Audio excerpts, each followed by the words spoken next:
ಇವತ್ತಿನ ಕಾರ್ಯಕ್ರಮದಲ್ಲಿ ಅದ್ಭುತವಾದ ವಿಷಯ ಏನಂದ್ರೆ ಸ್ನೇಹಿತರೆ, ಈಗ 7 ಅಂತಃಸ್ರಾವಿಕ ಗ್ರಂಥಿಗಳು ಮತ್ತೆ 7 ಚಕ್ರಗಳು, 7 ಮುದ್ರಗಳು ಇವೆಲ್ಲದಕ್ಕೂ ಒಂದಕ್ಕಿನ್ನೊಂದು ಒಂದು ಸಂಪರ್ಕ ಇದೆ, ಒಂದಕ್ಕಿನ್ನೊಂದು ಸಂಬಂಧ ಇದೆ ಸ್ನೇಹಿತರೆ. ಅಂದ್ರೆ ನಾವು ಈಗಾಗಲೇ ಹೆಚ್ಚಾಗಿ ಅಂತಃಸ್ರಾವಿಕ ಗ್ರಂಥಿಗಳು ಅದನ್ನು ಯಾವ ತರ ಸಕ್ರಿಯಗೊಳಿಸ್ಕೋಬೇಕು, ಯಾವ ತರ ಕ್ರಿಯಾಶೀಲಕ ಮಾಡ್ಕೋಬೇಕಂತ ತಿಳ್ಕೊಂಡಿದ್ವಿ. ಹೆಚ್ಚಾಗಿ ಆಕ್ಯುಪ್ರೆಷರ್ ಭಾಗವಾಗಿ ತಿಳ್ಕೊಂಡಿದ್ವಿ ಅಲ್ವಾ. ಆ ಜ್ಞಾನವನ್ನು ನಮಗಿದೆ. ಆ ಜ್ಞಾನದಿಂದ ನಾವು ಖಂಡಿತವಾಗಿ ಈ ಅಂತಃಸ್ರಾವಿಕ ಗ್ರಂಥಿಗಳನ್ನು ನಾವು ಕ್ರಿಯಾಶೀಲಕ ಮಾಡಿಕೊಂಡು ಪ್ರತಿ ದಿವಸ ಒಂದು 5 ನಿಮಿಷ 2 ಕೈಗಳಿಗೆ, 2 ಹಸ್ತಗಳಿಗೆ, ಹಸ್ತ ಹಿಂದುಗಡೆ, ಹಸ್ತ ಹಿಂಭಾಗ ಮುಂಭಾಗ, ಮತ್ತೆ ಪಾದದಲ್ಲಿ ಹಿಂಭಾಗ ಮುಂಭಾಗ, 2 ಹಸ್ತಗಳಿಗೆ 5 ನಿಮಿಷ ಪ್ರತಿಯೊಂದು ಅಂತಃಸ್ರಾವಿಕ ಗ್ರಂಥಿಯನ್ನು ಹೇಳ್ಬೇಕಂದ್ರೆ ಎಲ್ಲ ಎನರ್ಜಿ ಪಾಯಿಂಟ್, ಎಲ್ಲ ಶಕ್ತಿ ಕೇಂದ್ರಗಳನ್ನು ಒಂದ್ಸರಿ ಸಕ್ರಿಯಗೊಳಿಸ್ಕೊಂಡು 2 ಹಸ್ತಗಳಲ್ಲಿ, 2 ಕಾಲಲ್ಲಿ, 2 ಪಾದಗಳಲ್ಲಿ, ಆ ಥರ ಒಂದು 5 ನಿಮಿಷ ಹಸ್ತಗಳಿಗೆ, 5 ನಿಮಿಷ ಪಾದಗಳಿಗೆ, ಅವಾಗ ಪೂರ್ತಿ ಸಕ್ರಿಯಗೊಳಿಸ್ಕೊಳ್ಳೋದು ಸಾಧ್ಯವಾಗತ್ತೆ. ಆ ಥರ ಮಾಡ್ಕೋಬೇಕಾಗತ್ತೆ. ಜೊತೆಗೆ ಒಂದೊಂದು ಅಂತಃಸ್ರಾವಿಕ ಗ್ರಂಥಿಗೆ 1 ನಿಮಿಷ ಕೊಡಬೇಕಾಗತ್ತೆ. ಅಂದ್ರೆ 5 ನಿಮಿಷ ಹಸ್ತಗಳಿಗೆ, 5 ನಿಮಿಷ ಪಾದಗಳಿಗೆ ಕೊಟ್ಟಿದ್ವಿ, ಹಿಂಭಾಗ ಮುಂಭಾಗ ಪೂರ್ತಿ ಎಲ್ಲ ಪಾಯಿಂಟ್ಸ್ಗಳನ್ನು, ಎಲ್ಲ ಎನರ್ಜಿ ಶಕ್ತಿ ಕೇಂದ್ರಗಳನ್ನು ಅಲ್ಲಿ ಒತ್ತಡ ಕೊಡಬೇಕು. ಅದು ಪ್ರತಿಯೊಬ್ಬರು ಪ್ರತಿ ದಿವಸ ಮಾಡಬೇಕಾಗಿರೋದು. ಇದು ನಾವು ಎಷ್ಟೋ ಸರಿ ರಿಪೀಟ್ ಮಾಡಿದ್ವಿ ಸ್ನೇಹಿತರೆ. ಯಾರು ಎಷ್ಟು ಜನ ಇದನ್ನು ಅಳವಡಿಸ್ಕೊಂತ ಇದ್ರಿ ಅನ್ನೋದು ಬಹಳ ಇಂಪಾರ್ಟೆಂಟ್ ಆಗುತ್ತೆ. ಜೊತೆಗೆ ಈ ಅಂತಃಸ್ರಾವಿಕ ಗ್ರಂಥಿಗಳು 8 ಗ್ರಂಥಿಗಳಿದೆ. 8 ಅಂದ್ರೆ ಒಂದು ಲಿಂಪ್ ಗ್ಲ್ಯಾಂಡ್ ಇದೆ, ಲಿಂಪ್ ಗ್ಲ್ಯಾಂಡ್, ಅದಕ್ಕೋಸ್ಕರ 8 ಆಗತ್ತೆ. ಓಕೆ, ಇಲ್ಲಾಂದ್ರೆ 7 ಗ್ರಂಥಿಗಳಿಗೆ 7 ಪಾಯಿಂಟ್ಸ್ ಇದೆ, 7 ಪಾಯಿಂಟ್ಸ್ ಇದೆ, ಅದು ನಮ್ಗೆ ಗೊತ್ತಿರೋ ವಿಷಯ. ಅದಕ್ಕೋಸ್ಕರ ಈ 8 ಪಾಯಿಂಟ್ಸ್ ಪ್ರತಿ ದಿವಸ ಒಂದೊಂದು ಪಾಯಿಂಟ್ಗೂ 1 ನಿಮಿಷ ಕೊಡಬೇಕಾಗತ್ತೆ. ಓಕೆ, 1 ನಿಮಿಷ ಒಂದು ಪಾಯಿಂಟ್ ಕೊಟ್ರೆ, ಒತ್ತಡ ಮಾಡಿದ್ರೆ, ಸರಿಯಾಗಿ ಒತ್ತಡಿ ಅಲ್ಲಿ ಕೊಟ್ಟಿದ್ರೆ, ಪ್ರೆಷರ್ ಕೊಟ್ರೆ ಖಂಡಿತವಾಗಿ ಅವೆಲ್ಲ ಸಕ್ರಿಯಗೊಳಿಸ್ಕೊಂತವೆ. ಇಂಬ್ಯಾಲೆನ್ಸ್ ಇರೋದು ಬ್ಯಾಲೆನ್ಸ್ ಆಗತ್ತೆ, ಅಂದ್ರೆ ಅಸಮತೋಲ್ಯದಿರೋದು ಸಮತೋಲ್ಯತೆಗೆ ಬರ್ತದೆ. ಖಂಡಿತವಾಗಿ ನಮ್ಮ ಆರೋಗ್ಯ ಯಾವುದೇ ಕಾರಣಕ್ಕೆ ಯಾವುದೇ ಅನಾರೋಗ್ಯ ಬರಲ್ಲ. ಮಕ್ಕಳಲ್ಲಿ, ದೊಡ್ಡವರಲ್ಲಿ, ಯಾರಾದ್ರೂ ಪರವಾಗಿಲ್ಲ, ಇದು ಪಾಲನೆ ಮಾಡ್ತಾ ಇದ್ರೆ ಸಾಕು. ಓಕೆ, ಇದು ಎಷ್ಟುವರೆಗೂ ನಾವು ಪಾಲನೆ ಮಾಡ್ತೀವಿ ಅಂತ ಬಹಳ ಇಂಪಾರ್ಟೆಂಟ್ ಆಗುತ್ತೆ ಸ್ನೇಹಿತರೆ. ಇದು ಯಾರು ಪಾಲನೆ ಮಾಡ್ತಾ ಇದ್ರೆ ಅವ್ರು ಎಸ್ ಅಂತ ಟೈಪ್ ಮಾಡಿ ದಯವಿಟ್ಟು. ಅಂದ್ರೆ 2 ಕೈಗಳಿಗೆ, 2 ಪಾದಗಳಿಗೆ 5 ನಿಮಿಷ ಕೊಡೋದು, ಮತ್ತೆ ಪ್ರತಿಯೊಂದು ಅಂತಃಸ್ರಾವಿಕ ಗ್ರಂಥಿಗೆ 1 ನಿಮಿಷ ಟೈಮ್ ಕೊಡೋದು, ಸಕ್ರಿಯಗೊಳಿಸ್ಕೊಳಕ್ಕೆ, ಅದು ಬ್ಯಾಲೆನ್ಸ್ ಮಾಡ್ಕೊಳಕ್ಕೆ, ಆಕ್ಟಿವೇಟ್ ಮಾಡ್ಕೊಳಕ್ಕೆ. ಯಾರ್ಯಾರು ಇದು ಪಾಲನೆ ಮಾಡ್ತಾ ಇದ್ರು ದಯವಿಟ್ಟು ಎಸ್ ಅಂತ ಟೈಪ್ ಮಾಡಿ, ಮೆಸೇಜ್ ಅಲ್ಲಿ ಎಸ್ ಅಂತ ಟೈಪ್ ಮಾಡಿ, ಚಾಟ್ ಬಾಕ್ಸ್ ಅಲ್ಲಿ. ನಾನು ಜಸ್ಟ್ ನೋಡ್ಬೇಕಂತ ಅನ್ಕೊಂಡಿದ್ದೀನಿ ಎಷ್ಟು ಜನ ಇದರಲ್ಲಿ 43 ಜನ ಇದ್ದಾರೆ, ಮಾಸ್ಟರ್ಸ್ ಇದ್ದಾರೆ. Okay okay, S.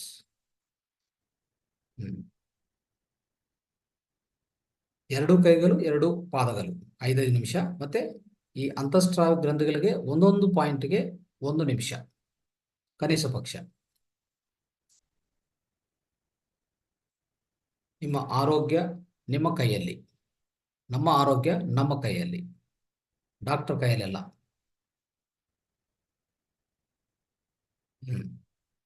ಹ್ಯಾಂಡ್ಸು, ಪಾದಗಳು, ಹ್ಯಾಂಡ್ಸ್ ಒಂದೇ ಅಲ್ಲ, ಹಸ್ತಗಳು ಹಿಂಭಾಗ ಮುಂಭಾಗ, ಪಾದಗಳು ಹಿಂಭಾಗ ಮುಂಭಾಗ, 5 ನಿಮಿಷ ಅದಕ್ಕೂ, 5 ನಿಮಿಷ ಇದಕ್ಕೂ, ಮತ್ತೆ ಒಂದು 8 ನಿಮಿಷ ಅಂತಃಸ್ರಾವಿಕ ಗ್ರಂಥಿಗಳಿಗೆ ಪ್ರತ್ಯೇಕವಾಗಿ ಕೊಡಬೇಕಾಗತ್ತೆ.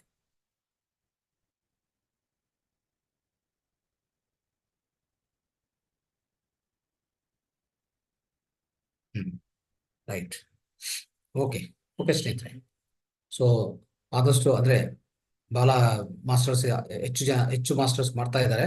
ಖಂಡಿತವಾಗಿ ಜಾಸ್ತಿ ಜನನೇ ಮಾಡ್ತಾ ಇದ್ದಾರೆ, ಅದು ಒಳ್ಳೇದು, ತುಂಬಾ ಒಳ್ಳೇದು. ಬಟ್ ಆದ್ರೆ ಪ್ರತಿಯೊಬ್ಬರು ಅಳವಡಿಸ್ಕೊಳ್ಳಿ, ಅದು ನಾನು ಹೇಳ್ತಾ ಇರೋಂಥ ಸೂಚನೆ. ಪ್ರತಿಯೊಬ್ಬರಿಗೂ ಸಜೆಷನ್ ಕೊಡ್ತಾ ಇದ್ರೆ ಪ್ರತಿಯೊಬ್ಬರು ಅಳವಡಿಸ್ಕೋಬೇಕಾಗತ್ತೆ ಸ್ನೇಹಿತರೆ. ಈ ಪಾಯಿಂಟ್ಗಳು ಯಾವ್ದು ಟೈಪ್ ಮಾಡಿ, ಅಂದ್ರೆ ಅಂತಃಸ್ರಾವಿಕ ಗ್ರಂಥಿಗಳಿರುವಂತ ಪಾಯಿಂಟ್ಸ್ ಯಾವ್ದು ಟೈಪ್ ಮಾಡಿ. ಕರೆಕ್ಟಾಗಿ ಯಾರು ಟೈಪ್ ಮಾಡ್ತಾರೆ ನೋಡೋಣ, ನಂಬರ್ಸ್ ಟೈಪ್ ಮಾಡಿ ದಯವಿಟ್ಟು.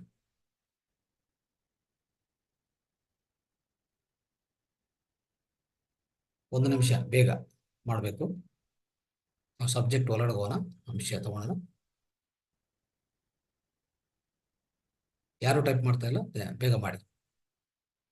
ಅಂತಃಸ್ರಾವಿಕ ಗ್ರಂಥಿಗಳು ಹೇಳ್ಬೇಕಂದ್ರೆ 8 + 9, 8 + 1 9 ಆಗತ್ತೆ, ಟೋಟಲ್ 9.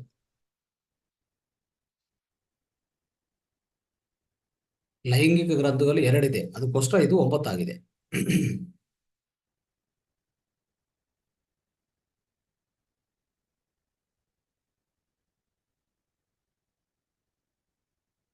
ಒಂದು, ಎರಡು, ಮೂರು, ನಾಲ್ಕು, ಐದು, ಆರು, ಏಳು, ಎಂಟು, 9. ರೈಟ್. ಅಶ್ವಿನಿ, ರೇಣುಕಾ ಅವರು ಕರೆಕ್ಟಾಗಿ ಟೈಪ್ ಮಾಡಿದ್ದಾರೆ. ಮನೋಜ್ ಅವರು ಸರಿಯಾಗಿ ಟೈಪ್ ಮಾಡಿಲ್ಲ. 7 ಪಾಯಿಂಟ್ ಮಾತ್ರ ಮಾಡಿದ್ದಾರೆ, ಇನ್ನು 2 ಪಾಯಿಂಟ್ ಮಿಸ್ ಆಗಿದೆ. ರೇಣುಕಾ ಅವರು ಕರೆಕ್ಟಾಗಿ ಟೈಪ್ ಮಾಡಿದ್ದಾರೆ. ರೇಣುಕಾ, ಅಶ್ವಿನಿ, ರೇಣುಕಾ ಅವರು ಕರೆಕ್ಟಾಗಿ ಟೈಪ್ ಮಾಡಿದ್ದಾರೆ. ಇನ್ನು ಯಾರು ಟೈಪ್ ಮಾಡಿಲ್ಲ. ಓಕೆ. ಆದರೆ ನಾನು ಅದೇ ಪದೇ ಪದೇ ಹೇಳ್ತಾ ಇದ್ದೀನಿ ಸ್ನೇಹಿತರೆ, ಇದು ಸಬ್ಜೆಕ್ಟ್ ಅನ್ನೋದು ಕೇಳಿಸ್ಕೊಳಕ್ಕೆ ಅಲ್ಲ, ಇದು ನಾವು ಅಳವಡಿಸ್ಕೊಳಕ್ಕೆ. ಅರ್ಥ ಮಾಡ್ಕೊಳ್ಳಿ. ಓಕೆ. ನಂದಿವರ್ಲಿ ಅವರು 1, 2, 3, 4, 5, 6, 7, 8, 9. ಆದರೆ ಇಲ್ಲಿ ತಪ್ಪು ಟೈಪ್ ಮಾಡಿದ್ದಾರೆ. 28 ಅಲ್ಲ, 25th. 28 ಬದಲು 25th. ಅದು ದಯವಿಟ್ಟು ಕರೆಕ್ಷನ್ ಮಾಡ್ಕೊಳ್ಳಿ. ರೈಟ್ ಸ್ನೇಹಿತರೆ. ಸೊ ಈಗ ಪ್ರತಿಯೊಬ್ಬರಿಗೂ ಅದೇ ಹೇಳ್ತಾ ಇದ್ದೀನಿ, ಅಂತಃಸ್ರಾವಿಕ ಗ್ರಂಥಿಗಳು ಖಂಡಿತವಾಗಿ ನೀವು ಪ್ರತಿ ದಿವಸ ಆಕ್ಟಿವೇಟ್ ಮಾಡ್ಕೋಬೇಕು, ಕ್ರಿಯಾಶೀಲಕ ಮಾಡ್ಕೋಬೇಕಾಗತ್ತೆ. ಈ ಪಾಯಿಂಟ್ಗಳನ್ನು ಸರಿಯಾದ ಒತ್ತಡ ಕೊಟ್ಟು 1 ನಿಮಿಷ ಒಂದೊಂದು ಗ್ರಂಥಿ ಕೊಡಿ. ದಯವಿಟ್ಟು ನಿಮ್ಮ ಆರೋಗ್ಯ, ಪೂರ್ತಿ ಆರೋಗ್ಯ ನಿಮ್ಮ ಕೈಲಿರುತ್ತೆ. ರೈಟ್. ಓಕೆ ಸ್ನೇಹಿತರೆ, ಇವತ್ತಿನ ಕಾರ್ಯಕ್ರಮ, ಇವತ್ತಿನ ಅಂಶದಲ್ಲಿ, ಇವತ್ತಿನ ಸಬ್ಜೆಕ್ಟ್ ನಾವು ಶುರು ಮಾಡೋಣ. ಈಗ 7 ಚಕ್ರಗಳು ನೋಡಿ ಸ್ನೇಹಿತರೆ, 7 ಗ್ರಂಥಿಗಳು ಅಂದ್ರೆ ಈಗಾಗಲೇ ಅನ್ಕೊಂಡಿದ್ದ ಪ್ರಕಾರ 7 ಗ್ರಂಥಿಗಳು ಮತ್ತೆ ಇನ್ನೊಂದು ಒಂದು ಲಿಂಪ್ ಗ್ಲ್ಯಾಂಡ್ ಅಲ್ವಾ. ಈ 8 ಗ್ರಂಥಿಗಳು, ಅವು ಆ 8 ಗ್ರಂಥಿಗಳ ಬಗ್ಗೆ ಒಂದೊಂದು ಗ್ರಂಥಿ ಏನೇನು ಮಾಡುತ್ತೆ ನಮ್ಮ ದೇಹದಲ್ಲಿ, ಏನೇನು ನಿರ್ವಹಿಸ್ತದೆ, ಏನೇನು ನಿರ್ವಹಣೆ ಮಾಡುತ್ತೆ ಒಳಗಡೆ ನಮ್ಮ ದೇಹದಲ್ಲಿ, ಯಾವ ಕೆಲಸ, ಯಾವ ಆಕ್ಟಿವಿಟೀಸ್, ಯಾವ ಕೆಲಸಗಳು ಮಾಡುತ್ತೆ ಅಂತ ಪ್ರತಿ ಗ್ರಂಥಿ ಅದು ಪ್ರಾಮುಖ್ಯತೆ ನಾವು ಹೆಚ್ಚಾಗಿ ತಿಳ್ಕೊಂಡಿದ್ವಿ ಇಂದಿನ ಕಾರ್ಯಕ್ರಮದಲ್ಲಿ, ಇಂದಿನ ಸೆಷನ್ಸ್ ಅಲ್ಲಿ. ರೈಟ್. ಈಗ ಈ ಗ್ರಂಥಿಗಳಿಗೆ ಮತ್ತೆ ಚಕ್ರಗಳಿಗೆ ಹೇಳ್ಬೇಕಂದ್ರೆ, ಆಮೇಲೆ ಮುದ್ರಗಳಿಗೆ, ಚಕ್ರಗಳು, ಗ್ರಂಥಿಗಳು ನೇರವಾಗಿ ಸಂಬಂಧ, ಮತ್ತೆ ಮುದ್ರಗಳಿಗೂ ನೇರವಾಗಿ ಸಂಬಂಧ ಇದೆ ಸ್ನೇಹಿತರೆ, ಅರ್ಥ ಮಾಡ್ಕೊಳ್ಳಿ. ಆದ್ರೆ ಈಗ ಹೇಳ್ಕೊಂಡಿದ್ದ ಪ್ರಕಾರ ಈ ಪಾಯಿಂಟ್ಗಳನ್ನು ಆಕ್ಯುಪ್ರೆಷರಲ್ಲಿ ನಾವು ಒತ್ತಡ ಕೊಟ್ರೆ, ಸರಿಯಾದ ಅದಕ್ಕೂ ಆಕ್ಟಿವೇಟ್ ಮಾಡ್ಕೊಂಡ್ರೆ ಈ ಗ್ರಂಥಿಗಳು ಅವೆಲ್ಲಾನು ಸರಿಯಾಗಿ ಕೆಲಸ ಮಾಡುತ್ತೆ ಅಂತ ಹೇಳಿದ್ವಿ ಸ್ನೇಹಿತರೆ. ಯಾಕಂದ್ರೆ ಇವೆಲ್ಲ ಎನರ್ಜಿ ಕೇಂದ್ರಗಳು, ಶಕ್ತಿ ಕೇಂದ್ರಗಳು. ಅದು ಸರಿಯಾಗಿ ಒತ್ತಡ ಕೊಟ್ರೆ ಅಲ್ಲಿ ಶಕ್ತಿ ಪ್ರವಾಹ ಅನ್ನೋದು, ಆ ಶಕ್ತಿ ಸರಬರಾಜು ಅನ್ನೋದು ಪ್ರತಿ ಅವಯವಕ್ಕೂ, ಯಾವ ಅವಯವಗಳಿಗೂ ಈ ಗ್ರಂಥಿ, ಒಂದೊಂದು ಗ್ರಂಥಿ ಸ್ವಲ್ಪ ಅವಯವಗಳು ಕನೆಕ್ಟ್ ಆಗುತ್ತೆ ಸ್ನೇಹಿತರೆ. ಒಂದೊಂದು ಗ್ರಂಥಿ ಒಂದೊಂದು ಪ್ರಧಾನ ಅಂಗಗಳು ನಮ್ಮ ದೇಹದಲ್ಲಿ, ಅಂದ್ರೆ 11 ಅಂಗಗಳ ವ್ಯವಸ್ಥೆ ನಾವು ತಿಳ್ಕೊಂಡಿದ್ವಿ ಅಲ್ವಾ. ಅದರಲ್ಲಿ ಒಂದೊಂದು ಅಂಗ ವ್ಯವಸ್ಥೆಯಲ್ಲಿ ಒಂದೊಂದು ಪ್ರಧಾನ ಅಂಗಗಳಿರ್ತದೆ, ಅವಯವಗಳಿರ್ತದೆ. ಅದಕ್ಕೆಲ್ಲಾನು ಪ್ರತಿ ಎನರ್ಜಿ ಕೇಂದ್ರ ಅಂದ್ರೆ ಈಗ ನಾವು ಹೇಳ್ಕೊಂತ ಈ 7 ಅಂತಃಸ್ರಾವಿ ಗ್ರಂಥಿಗಳೇನಿದೆಯೋ, ಒಂದೊಂದು ಗ್ರಂಥಿ ಸ್ವಲ್ಪ ಒಂದೊಂದು ಅವಯವಗಳಿಗೆ ಕನೆಕ್ಟ್ ಆಗಿರ್ತದೆ.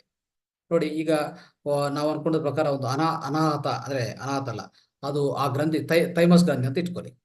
ಈಗ ಗ್ರಂಥಿ ಬಗ್ಗೆ ಮಾತಾಡೋಣ. ಥೈಮಸ್ ಗ್ರಂಥಿ ಯಾವ್ಯಾವ್ದು ಕನೆಕ್ಟ್ ಆಗಿರ್ತದೆ, ನಮ್ಮ ಚೆಸ್ಟ್ ಭಾಗದಲ್ಲಿರುವಂತ ಒಂದು ಲಂಗ್ಸ್ ಆಗ್ಬೋದು, ಮತ್ತೆ ಹಾರ್ಟ್ ಆಗ್ಬೋದು. ಅಂದ್ರೆ ಶ್ವಾಸಕೋಶಗಳು ಮತ್ತೆ ಹಾರ್ಟ್, ಹೃದಯ, ಈ ಎರಡಕ್ಕೂ ಕನೆಕ್ಟ್ ಆಗಿರ್ತದೆ. ಈ 2 ಪ್ರಧಾನ ಅಂಗಗಳನ್ನು ಪೂರ್ತಿ ಅದು ಕಾರ್ಯನಿರ್ವಹಣೆ ಏನ್ ಮಾಡಬೇಕು, ಏನ್ ಕೆಲಸಗಳು, ಅದು ಆರೋಗ್ಯ ಎಲ್ಲ ಕಾಪಾಡೋದು ಈ ಗ್ರಂಥಿ. ಅದೇ ನಾವು ಆ ಗ್ರಂಥಿವನ್ನು ಈ ಅನಾಥ ಚಕ್ರ ಹತ್ರ ಇರ್ತದೆ, ಅದೇ ಥೈಮಸ್ ಗ್ರಂಥಿ ಅಂತ ಇದೆ ಸ್ನೇಹಿತರೆ. ಥೈಮಸ್ ಗ್ರಂಥಿ ಅರ್ಥ ಮಾಡ್ಕೊಳ್ಳಿ. ಈ ತರ ಆ ಪಾಯಿಂಟ್ ಸರಿಯಾಗಿ ಒತ್ತಡ ಕೊಟ್ರೆ ಆ 2 ಅಂಗಗಳಿಗೆ ಆರೋಗ್ಯ ನಾವು ಕಾಪಾಡ್ಕೋಬಹುದು. ನೋಡಿ, ಅಂತ ಪ್ರಧಾನ ಅಂಗಗಳು ಅದು ಆರೋಗ್ಯ ಕಾಪಾಡ್ಕೊಂಡ್ರೆ ನಮ್ಮ ದೇಹಕ್ಕೆ ಏನು ಕಾಯಿಲೆ ಬರುತ್ತೆ, ಅದು ಸಂಬಂಧಿತ ಯಾವುದೇ ಕಾಯಿಲೆ ಬರಲ್ಲ. ಅಂದ್ರೆ ಶ್ವಾಸಕ್ಕೆ ಸಂಬಂಧಿತ ಕಾಯಿಲೆ ಬರಲ್ಲ, ಹೃದಯಕ್ಕೆ ಸಂಬಂಧಿತ ಹೃದಯ ಒತ್ತಡಿ, ಮತ್ತೆ ಹೃದಯೋಗ ರೋಗಗಳು ಅಂದ್ರೆ heart related problems, heart related diseases, ವ್ಯಾಧಿಗಳು ಯಾವುದು ಬರಲ್ಲ ಸ್ನೇಹಿತರೆ. ಅದು ಅರ್ಥ ಮಾಡ್ಕೋಬೇಕು ನಾವು. ಸೊ ಅದಕ್ಕೋಸ್ಕರ ಇದೆಲ್ಲ ನಾವು ಇನ್ನೂ ಹೆಚ್ಚಾಗಿ ತಿಳ್ಕೊಳ್ಳೋ ಪ್ರಯತ್ನ ಮಾಡೋಣ ಸ್ನೇಹಿತರೆ. ಈಗ ನೋಡಿ, ಸೊ ಮೊದಲನೇದಾಗಿ ನಾವು ಚಕ್ರಗಳ ಬಗ್ಗೆ ಮಾತಾಡುವಾಗ ನಮ್ಗೆಲ್ಲ ಗೊತ್ತಿರೋ ವಿಷಯ ಏನಂದ್ರೆ 5 ಪಂಚಭೂತಗಳಿದೆ ನಮ್ಮಲ್ಲಿ. 5 ಪಂಚಭೂತಗಳಿದೆ. ಅಗ್ನಿಯಾಂಶ ಇದೆ, ವಾಯುಯಾಂಶ ಇದೆ, ಮತ್ತೆ ಆಕಾಶಾಂಶ ಇದೆ, ಪೃಥ್ವಿ ಅಂಶ ಇದೆ, ನೀರಾಂಶ ಇದೆ. ಇದೆಲ್ಲ ನಮ್ಗೆ ಗೊತ್ತಿರೋ ವಿಷಯ ಅಲ್ವಾ. ಈ ಎಲ್ಲಾನು 5 ಈ ಪಂಚಭೂತಗಳನ್ನು ಪಾಲನೆ ಮಾಡೋದು ಯಾವಪ್ಪ ಅಂದ್ರೆ, ಪಾಲನೆ ಮಾಡೋದಕ್ಕೆ ಸರಿಯಾದ ಪಾಲನೆ, ಸರಿಯಾದ ಅದು ಸಮತೋಲ್ಯಗೊಳಿಸ್ಕೋಬೇಕು ಅಂತಂದ್ರೆ ಖಂಡಿತವಾಗಿ ನಾವು ಮುದ್ರಗಲೆ ಪಾಲನೆ ಮಾಡ್ತೀವಿ. ಈಗಾಗಲೇ ಎಷ್ಟೋ ಮುದ್ರಗಳು ತಿಳ್ಕೊಂಡಿದ್ವಿ. ಮುದ್ರಗಲು ಆಕ್ಯುಪ್ರೆಷರ್ 2 ಕವರ್ ಮಾಡ್ತಾ ಬಂದಿವಿ ಸ್ನೇಹಿತರೆ. ಮೊದಲನೇ ದಿವಸದಿಂದ ಇಷ್ಟುವರೆಗೂ ಅಷ್ಟೇ ನಾವು ಮಾಡ್ತಾ ಇರೋದು ಹೆಚ್ಚಾಗಿ ಮುದ್ರಗಳ ಬಗ್ಗೆ, ಆಕ್ಯುಪ್ರೆಷರ್ ಬಗ್ಗೆ. ಯಾಕಂದ್ರೆ ಇದು ಪೂರ್ತಿ ನಮ್ಮ ದೇಹದಲ್ಲಿರುವಂತಹ ಪಂಚಭೂತಗಳು ಮತ್ತೆ ಶಕ್ತಿಯನ್ನು ನಿರ್ವಹಿಸ್ತದೆ. ಎಲ್ಲಾ ಶಕ್ತಿ ಪ್ರವಾಹ ಶಕ್ತಿ ಸರಬರಾಗಬೇಕು, ಮತ್ತೆ ಎಲ್ಲಾ ಪಂಚಭೂತಗಳು ಸಮತೋಲನಗೊಳಿಸ್ಕೋಬೇಕು. ಯಾವಾಗಲೂ ಸಮತೋಲನದಲ್ಲಿ ಇರಬೇಕಾಗತ್ತೆ ಪಂಚಭೂತಗಳು. ಈ ಪಂಚಭೂತದ ಸಮತೋಲನದಲ್ಲಿ ಇರುವಾಗ ಈ ವಾತ ಪಿತ್ತ ಕಫ ಈ ತ್ರಿದೋಷಗಳನ್ನು ಸರಿಯಾದ ನಿಯಂತ್ರಣ ಮಾಡ್ಕೊಂಡಿದ್ರೆ ನಮ್ಮ ದೇಹಕ್ಕೆ ಇರುವಂತ ಯಾವುದೇ ವ್ಯಾಧಿಗಳು ಬರಲ್ಲ. ವ್ಯಾಧಿಗಳಿದ್ರೂ ವೇಗವಂತವಾಗಿ ಗುಣ ಆಗತ್ತೆ ಸ್ನೇಹಿತರೆ, ಅರ್ಥ ಮಾಡ್ಕೊಳ್ಳಿ. ಈಗ ನೋಡಿ, ಈಗ ಒಂದೊಂದು ನೋಡ್ತಾ ಹೋಗೋಣ. ಈಗ ಏನಾಗತ್ತಂದ್ರೆ ಸ್ನೇಹಿತರೆ, ನಾವು ಈ ಮುದ್ರಗಳನ್ನು ಪಾಲನೆ ಮಾಡಿದ್ರೆ ಅಂತಃಸ್ರಾವಿಕ ಗ್ರಂಥಿಗಳು ಆಕ್ಟಿವೇಟ್ ಆಗತ್ತೆ ನೋಡ್ಕೊಳ್ಳಿ. ಅಂದ್ರೆ ಒಂದೊಂದು ಮುದ್ರದಿಂದ ಒಂದೊಂದು ಅಂತಃಸ್ರಾವಿಕ ಗ್ರಂಥಿಯನ್ನು ನಾವು ಕಾರ್ಯನಿರ್ವಹಣೆ ಮಾಡಿಸ್ಬೋದು, ಅಂದ್ರೆ ಸಮತೋಲನಗೊಳಿಸ್ಬೋದು, ಇಲ್ಲಾಂದ್ರೆ ಕ್ರಿಯಾಶೀಲಕ ಮಾಡ್ಕೋಬಹುದು ಅಲ್ವಾ. ಸೊ ಇದು ತುಂಬಾ ಪ್ರಾಧಾನ್ಯ ಇರುವಂಥದ್ದು. ಆದ್ರೆ ಈಗ ನಾವು ಪ್ರತಿಯೊಬ್ಬರು ಏನ್ ಮಾಡ್ತಾ ಇದ್ವಿ, 3ನೇ ಪಾಯಿಂಟು, 4ನೇ ಪಾಯಿಂಟು, 8ನೇ ಪಾಯಿಂಟು, 14ನೇ ಪಾಯಿಂಟು, 15ನೇ ಪಾಯಿಂಟು, 25 ಪಾಯಿಂಟು, 28, 38 ಮತ್ತೆ 16 ಇವೆಲ್ಲಾನು ಏನ್ ಮಾಡ್ತಾ ಇದೀವಿ ನೋಡ್ತಾ ಇದ್ರೆ, ಇವೆಲ್ಲಾನು ನಾವು ಸಕ್ರಿಯಗೊಳಿಸ್ಕೊಂತಾ ಇದೀವಿ. ಎಲ್ಲಾ ಅಂತಃಸ್ರಾವ ಗ್ರಂಥಿಗಳನ್ನು ಸರಿಯಾದ ಕೆಲಸ ಮಾಡಿಸಿದ ಮೇಲೆ ನಮ್ಮ ಆರೋಗ್ಯ ಚೆನ್ನಾಗಿರ್ತದೆ ಅಂತ ನಮ್ಗೆಲ್ಲರಿಗೂ ಗೊತ್ತಿರೋ ವಿಷಯ. ಓಕೆ, ಸೊ ನಿತ್ಯ ಆರೋಗ್ಯವಾಗಿ, ನಿತ್ಯ ಆನಂದ ಸಂತೋಷವಾಗಿರ್ಬೋದು ನಮ್ಮ ಜೀವನದಲ್ಲಿ ಅಲ್ವಾ. ಇದೆಲ್ಲ ಆದ್ಮೇಲೆ 16ನೇ ಪಾಯಿಂಟ್ ಲಿಂಪ್ ಗ್ಲ್ಯಾಂಡ್ ಅನ್ನೋದು ಆಕ್ಟಿವೇಟ್ ಮಾಡ್ತಾ ಇದೆ ಸ್ನೇಹಿತರೆ, ಅರ್ಥ ಮಾಡ್ಕೊಳ್ಳಿ. ಈಗ ಅದೇ ತರ ನೀವು ಮುದ್ರಗಲ್ಲಿಗೆ ಹೋಗಿ, ಮುದ್ರಗಲ್ಲಿ ಏನ್ ಮಾಡ್ತೀವಿ, ಒಂದೊಂದು ಮುದ್ರ ಒಂದೊಂದು ಪಂಚಭೂತವನ್ನು ಕಂಟ್ರೋಲ್ ಮಾಡತ್ತೆ, ಅರ್ಥ ಆಯ್ತಾ. ಅದೇ ನೇರವಾಗಿ ಒಂದೊಂದು ಗ್ರಂಥಿಗೆ ಸಂಬಂಧ ಇರುತ್ತೆ. ಅದು ಈಗ ಹೇಳ್ಕೊಳಕ್ಕೆ ಪ್ರಯತ್ನ ಮಾಡ್ತೀವಿ, ಚರ್ಚೆ ಮಾಡಕ್ಕೆ ಪ್ರಯತ್ನ ಮಾಡೋಣ. ಆದ್ರೆ ಕೊನೆಯದಾಗಿ ಯಾವುದೇ ಮುದ್ರ ಮಾಡಿದ್ರು, ಒಂದು ಚಿಕಿತ್ಸೆ ಮುದ್ರ ಮಾಡಿದಂತ ಇಟ್ಕೊಳ್ಳಿ, ಕೊನೆಯದಾಗಿ ಏನ್ ಮಾಡ್ತೀವಿ, ಪ್ರಾಣ ಮುದ್ರವನ್ನು ಪ್ರಾಕ್ಟೀಸ್ ಮಾಡ್ತೀವಿ ಅಲ್ವಾ. ಅದೇ ತರ ಪ್ರಾಣ ಮುದ್ರ ಹೇಗೆ ನಮ್ಮ ಮುದ್ರಾ ಚಿಕಿತ್ಸೆದಲ್ಲಿ, ಇಲ್ಲಿ ಲಿಂಪ್ ಗ್ಲ್ಯಾಂಡ್ ಅದೇ ತರ, ಅರ್ಥ ಮಾಡ್ಕೊಳ್ಳಿ. ಯಾವುದೇ ನೀವು ಒಂದು ಆಕುಪ್ರೆಷರ್ ಅಲ್ಲಿ ಒಂದು ಚಿಕಿತ್ಸೆ ಆಕುಪ್ರೆಷರ್ ಚಿಕಿತ್ಸೆ ಮಾಡಿದ್ರೆ ಒಂದು ವ್ಯಾಧಿಗೆ, ಒಂದು ಗ್ರಂಥಿಗೆ, ಅಂದ್ರೆ ಈಗ ಹೇಳ್ಬೇಕಂದ್ರೆ ಇಷ್ಟು ಅಂತಃಸ್ರಾವ ಗ್ರಂಥಿಗಳಿದೆ, ಅದಕ್ಕೂ ಯಾವುದೇ ಒಂದು ಚಿಕಿತ್ಸೆ ಮಾಡಿದ್ರೆ ಸೊ ನೇರವಾಗಿ ಅಂದ್ರೆ ಕೊನೆಯದಾಗಿ ಏನ್ ಮಾಡ್ಬೇಕು, ಈ ಲಿಂಪ್ ಗ್ಲ್ಯಾಂಡ್ ಅನ್ನು ಆಕ್ಟಿವೇಟ್ ಮಾಡ್ಕೋಬೇಕು ಅಲ್ವಾ. ಅದೇ ತರ ಯಾವುದೇ ಮುದ್ರ ಮಾಡಿ ಚಿಕಿತ್ಸೆ ಮುದ್ರೆ ಮಾಡಿದ್ರೆ ಪ್ರಾಣ ಮುದ್ರ, ಸೊ ವಿಶಿಷ್ಟವಾಗಿ ನಾವು ಖಂಡಿತವಾಗಿ ಪ್ರಾಣ ಮುದ್ರವನ್ನು ಮಾಡಿ ನಾವು ಮುಕ್ತಾಯ ಮಾಡ್ಬೇಕಾಗತ್ತೆ ಸ್ನೇಹಿತರೆ. ಆ ತರ ನಾವು ಪ್ರತಿಯೊಂದು ಮುದ್ರಾ ಚಿಕಿತ್ಸೆಯನ್ನು ಪೂರ್ಣಗೊಳಿಸ್ಕೊಂತೀವಿ ಅಲ್ವಾ. ಸೊ ಈ ತರ ಸ್ನೇಹಿತರೆ ಈಗ ನೋಡ್ಕೊಳ್ಳಿ. ಈಗೇನಾಗತ್ತಂದ್ರೆ, ಸೊ ಈ ಸಂಬಂಧ ಅನ್ನೋದು ಒಂದಕ್ಕೊಂದು ನಿಜವಾಗಿ ಒಂದು ಅದ್ಭುತವಾದ ಸಂಬಂಧಗಳಿದೆ. ಇಲ್ಲಿ ಪಂಚಭೂತಗಳು, ಅಂತಃಸ್ರಾವ ಗ್ರಂಥಿಗಳು ಮತ್ತೆ ಮುದ್ರಗಳು, ಮೂರಕ್ಕೂ ಸಂಬಂಧ ಇದೆ ಸ್ನೇಹಿತರೆ. ಓಕೆ, ಈಗ ಮೊದಲನೇದು ನೋಡೋಣ. ಮೊದಲನೇ ನಮಗೂ ಎಲ್ಲರಿಗೂ ಗೊತ್ತಿರುವಂತ ಒಂದು ಹೇಳ್ಬೇಕಂದ್ರೆ ಚಕ್ರ ಅಂತ ಹೇಳ್ಬೋದು, ಒಂದು ಮುದ್ರೆ. ಓಕೆ, ಸೊ ಆ ಮುದ್ರ ಅನ್ನೋದು ಏನಿದೆಯೋ ಅದು ತಿಳ್ಕೊಂಡಿದ್ರೆ, ಆ ಮುದ್ರವನ್ನು ನಾವು ಪಾಲನೆ ಮಾಡಿದ್ರೆ ನಮ್ಗಿರುವಂತ ಒಂದು ಚಕ್ರ ಆಕ್ಟಿವೇಟ್ ಆದ್ರೆ ಆ ಚಕ್ರಕ್ಕೆ ಸಂಬಂಧಿತ ಗ್ರಂಥಿ ಇರುತ್ತೆ ಸ್ನೇಹಿತರೆ. ಓಕೆ, ಸೊ ಈ ಗ್ರಂಥಿಗಳ ಬಗ್ಗೆ, ಚಕ್ರಗಳ ಬಗ್ಗೆ ಸ್ವಲ್ಪ ತಿಳ್ಕೊಂಡಿದ್ವಿ ಇಂದಿನ ಸೆಷನ್ಸ್ ಅಲ್ಲಿ. ನೋಡ್ಕೊಳ್ಳಿ ನೀವು ಬೇಕಂದ್ರೆ, ಒಂದು ಚಕ್ರ ಮತ್ತೆ ಗ್ರಂಥಿ ಈ ಎರಡಕ್ಕೆ ಸಂಬಂಧ ತಿಳ್ಕೊಂಡಿದ್ವಿ. ಏನಂತ ತಿಳ್ಕೊಂಡಿದ್ವಿ ಇಂದಿನ ಸೆಷನ್ ಅಲ್ಲಿ ಅಂದ್ರೆ, ನೋಡ್ಕೊಳ್ಳಿ. ನಮ್ಗೆ ಮೂಲಾಧಾರ ಚಕ್ರ ಇದೆ ಸ್ನೇಹಿತರೆ, ಮೂಲಾಧಾರ ಚಕ್ರ. ಈ ಚಕ್ರ ಯಾವುದಕ್ಕೆ ನಮ್ಗೆ ಕನೆಕ್ಷನ್ ಇರುತ್ತೆ ಅಂದ್ರೆ, ಮೂಲಾಧಾರ ಚಕ್ರ ಅನ್ನೋದು ನಮ್ಗೆ ಕೆಳಗೆ ಇರುವಂತ, ಅಂದ್ರೆ ಪೂರ್ತಿ ಕೆಳಗೆ ಅಂತ ಡೌನ್ ಅಲ್ಲಿ ಇರುವಂತ ಅಲ್ವಾ. ಸೊ ಹೇಳ್ಬೇಕಂದ್ರೆ ಉದದ್ವಾರ ಅಂತ ಹೇಳ್ತೀವಿ. ಆ ಪ್ರಾಂತದಲ್ಲಿ ಮೂಲಾಧಾರದಲ್ಲಿ, ಅಂದ್ರೆ ನಮ್ಮ ಇಡೀ ದೇಹಕ್ಕೆ ಮೂಲಾಧಾರ, ಅಂದ್ರೆ ಅದ್ರ ಮೇಲೆ ನಮ್ಮ ಇಡೀ ದೇಹ ಕೂತ್ಕೊಂತದೆ. ದೇಹವನ್ನು ಕೂರ್ಸ್ಬೇಕಂದ್ರು, ನಿಂತ್ಬೇಕಂದ್ರು, ಏನೇ ಇದ್ರು ನಮ್ಮ ಬೆನ್ನು ಮೂಲ ಹೇಗೆಯೋ, ಬೆನ್ನು ಮೂಲದಿಂದ ನೇರವಾಗಿ ಉದದ್ವಾರ ಅಂತ ಆ ಪ್ರಾಂತದಲ್ಲಿ ಅದು ಮೂಲಾಧಾರ. ಓಕೆ, ಆ ಮೂಲಾಧಾರದಲ್ಲಿರುವಂತ 2 ಗ್ರಂಥಿಗಳಿದೆ ಸ್ನೇಹಿತರೆ, ನಿಮ್ಗೆಲ್ಲ ಗೊತ್ತಿರೋ ವಿಷಯ. ಅಂಡಾಶಯಗಳು ಮತ್ತೆ ವೃಷಣ ಗ್ರಂಥಿಗಳು. ಅಂಡಾಶಯ ಮತ್ತೆ ವೃಷಣ ಗ್ರಂಥಿಗಳು ಇವೆ ಓವರೀಸ್ ಅಂಡ್ ಟೆಸ್ಟಿಸ್. ಈ ಗ್ರಂಥಿಗಳಿದೆಯಲ್ಲ, ನೇರವಾಗಿ ಯಾವ ಸಂಬಂಧ ಇರುತ್ತೆ ಅಂದ್ರೆ ಮೂಲಾಧಾರ ಚಕ್ರಕ್ಕೆ ಸಂಬಂಧ ಇರ್ತದೆ ಸ್ನೇಹಿತರೆ. ಅಂದ್ರೆ ಚಕ್ರಗಳು ಎಲ್ಲಿರ್ತದೆ, ಈ ಗ್ರಂಥಿಗಳಲ್ಲಿರ್ತದೆ. ಚಕ್ರಗಳು ಸ್ನೇಹಿತರೆ ನಿಮ್ಮ ಎನರ್ಜಿ ಬಾಡಿ, ಅಂದ್ರೆ ಪ್ರಾಣಮಯ ಕೋಶದಲ್ಲಿ ಇರ್ತದೆ, ಅರ್ಥ ಮಾಡ್ಕೊಳ್ಳಿ. ಪ್ರಾಣಮಯ ಕೋಶದಲ್ಲಿರುವಂಥದ್ದು ಚಕ್ರಗಳು ಅಂತ ಹೇಳ್ತೀವಿ, ಅದಕ್ಕೆ ಹೆಸರು ಚಕ್ರ ಅಂತ ಇರ್ತೀವಿ ನಾವು. ಆದ್ರೆ ಸೊ ನಿಜ ಅದೇ ಹೇಳ್ಬೇಕಂದ್ರೆ ಭೌತಿಕ ರೂಪದಲ್ಲಿ ಎಲ್ಲಿರ್ತದೆ ಅಂದ್ರೆ ಗ್ರಂಥಿಗಳೇ, ಈ ಗ್ರಂಥಿಗಳೇ ಚಕ್ರಗಳು ಅಂತ ಹೇಳ್ಬೋದು. ಆದ್ರೆ ಪ್ರಾಣಮಯ ಕೋಶದಲ್ಲಿ ಪ್ರಾಣಶಕ್ತಿ ಪರವಾಗಿ ನಾವು ಮಾತಾಡ್ತೀವಿ, ಪ್ರಾಣಶಕ್ತಿ ಪರವಾಗಿ, ಶಕ್ತಿ ಪರವಾಗಿ ಮಾತಾಡ್ತೀವಿ, ಅವಾಗ ಚಕ್ರಗಳಂತ ಕರಿತೀವಿ. ಅದನ್ನೇ ಭೌತಿಕ ದೇಹಕ್ಕೆ ಬಂದ್ರೆ ಗ್ರಂಥಿಗಳಂತ ಕರಿತೀವಿ ನಾವು, ಅರ್ಥ ಮಾಡ್ಕೊಳ್ಳಿ. ಅದಕ್ಕೆ ಎರಡು ಒಂದೇ, ಅದು ಎರಡಕ್ಕೂ ನೇರ ಸಂಪರ್ಕ ಇರತ್ತೆ. ಅದಕ್ಕೆ ಅದು ಆಕ್ಟಿವೇಟ್ ಮಾಡ್ಕೊಂಡಕ್ಕೆ ನೀವು ಆಕ್ಯುಪ್ರೆಷರು ಬಳಸ್ಕೊಳ್ಳಿ, ಇಲ್ಲ ಮುದ್ರಗಳು ಬಳಸ್ಕೊಳ್ಳಿ.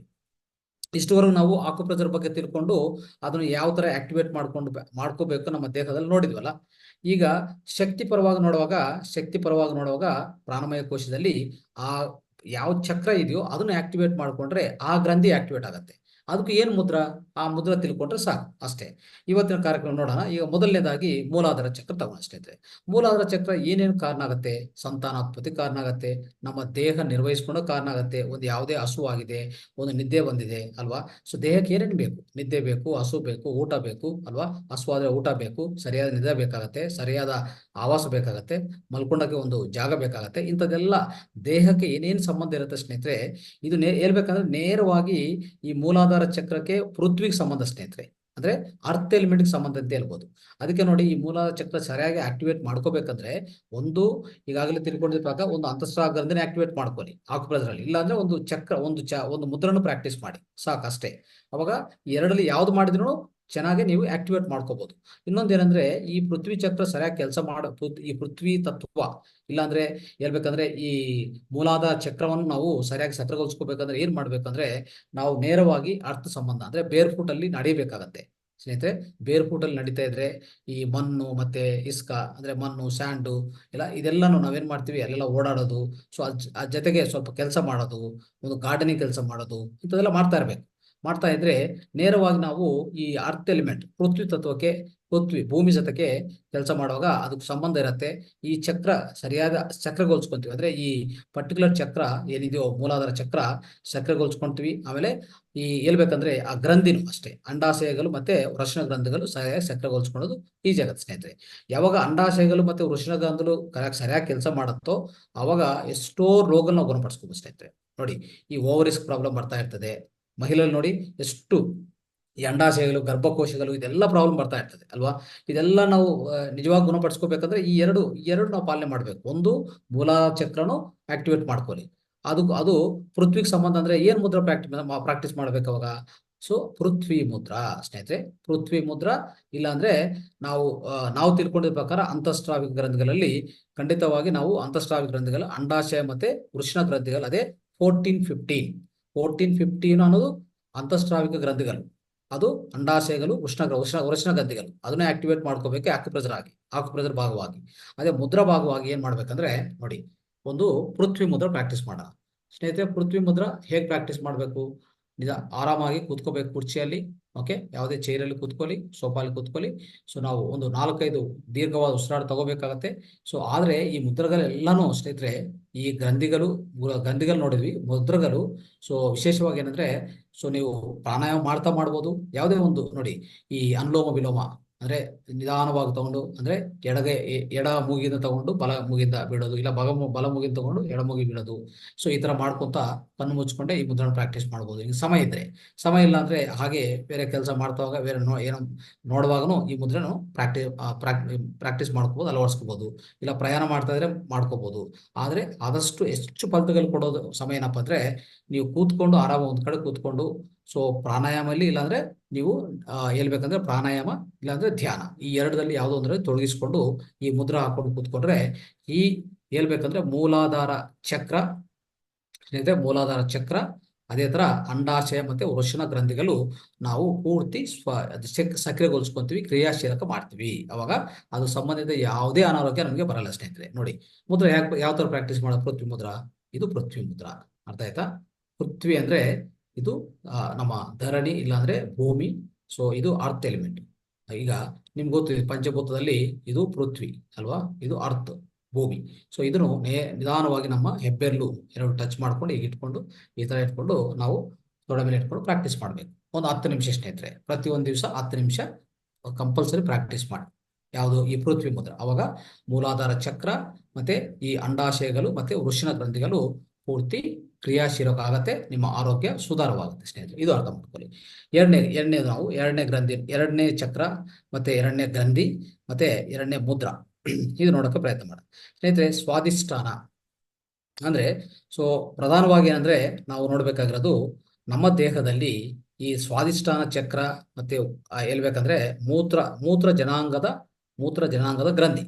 ಏನು ಆ ಗ್ರಂಥಿ ಹೆಸರು ಹೇಳ್ಬೇಕಂದ್ರೆ ಅಡ್ರಿನಲ್ ಗ್ರಂಥಿ ಸ್ನೇಹಿತರೆ. ಈ ಅಡ್ರಿನಲ್ ಗ್ರಂಥಿ ಇದನ್ನು ಹೇಳ್ಬೇಕಂದ್ರೆ ಸ್ವಾದಿಷ್ಠಾನ ಚಕ್ರ ಎರಡಕ್ಕೂ ಸಂಪರ್ಕ ಇದೆ. ಹೇಗಿರುತ್ತೆ ಅಂತ ನೋಡ್ಕೊಳ್ಳೋಣ ಸ್ನೇಹಿತರೆ. ಮೊದಲನೇದಾಗಿ ಸ್ವಾದಿಷ್ಠಾನ ಚಕ್ರ ಎಲ್ಲಿರುತ್ತೆ ಅಂದ್ರೆ ಈ ನಾಭಿ ಕೆಳಗಡೆ ಮತ್ತೆ ಈ ಮೂಲಾಧಾರ ಚಕ್ರ ಮಧ್ಯದಲ್ಲಿ ಇರುವಂತದ್ದೇ ಅದು ಏನಂತ ಹೇಳ್ತೀವಿ ನಾವು, ಇದು ಅಂದ್ರೆ ಮೂಲಾಧಾರ ಚಕ್ರ ಪೂರ್ತಿ ಲೈಂಗಿಕ ಅಂಗಗಳ ಬಗ್ಗೆ, ಲೈಂಗಿಕ ಅವಯವಗಳ ಬಗ್ಗೆ, ಸಂತಾನೋತ್ಪದಕ ಸಂಬಂಧಿತ ಮೂಲಾಧಾರ ಚಕ್ರ ಅಲ್ವಾ. ಅದಕ್ಕಿಂತ ಸ್ವಲ್ಪ ಮೇಲೆ ಇದ್ರೆ ಏನಾಗುತ್ತೆ ಅಂದ್ರೆ ಪೂರ್ತಿ ವಿಸರ್ಜನಕ್ಕೆ ಸಂಬಂಧಿತ. ವಿಸರ್ಜನೆ ಅಂದ್ರೆ ಏನು?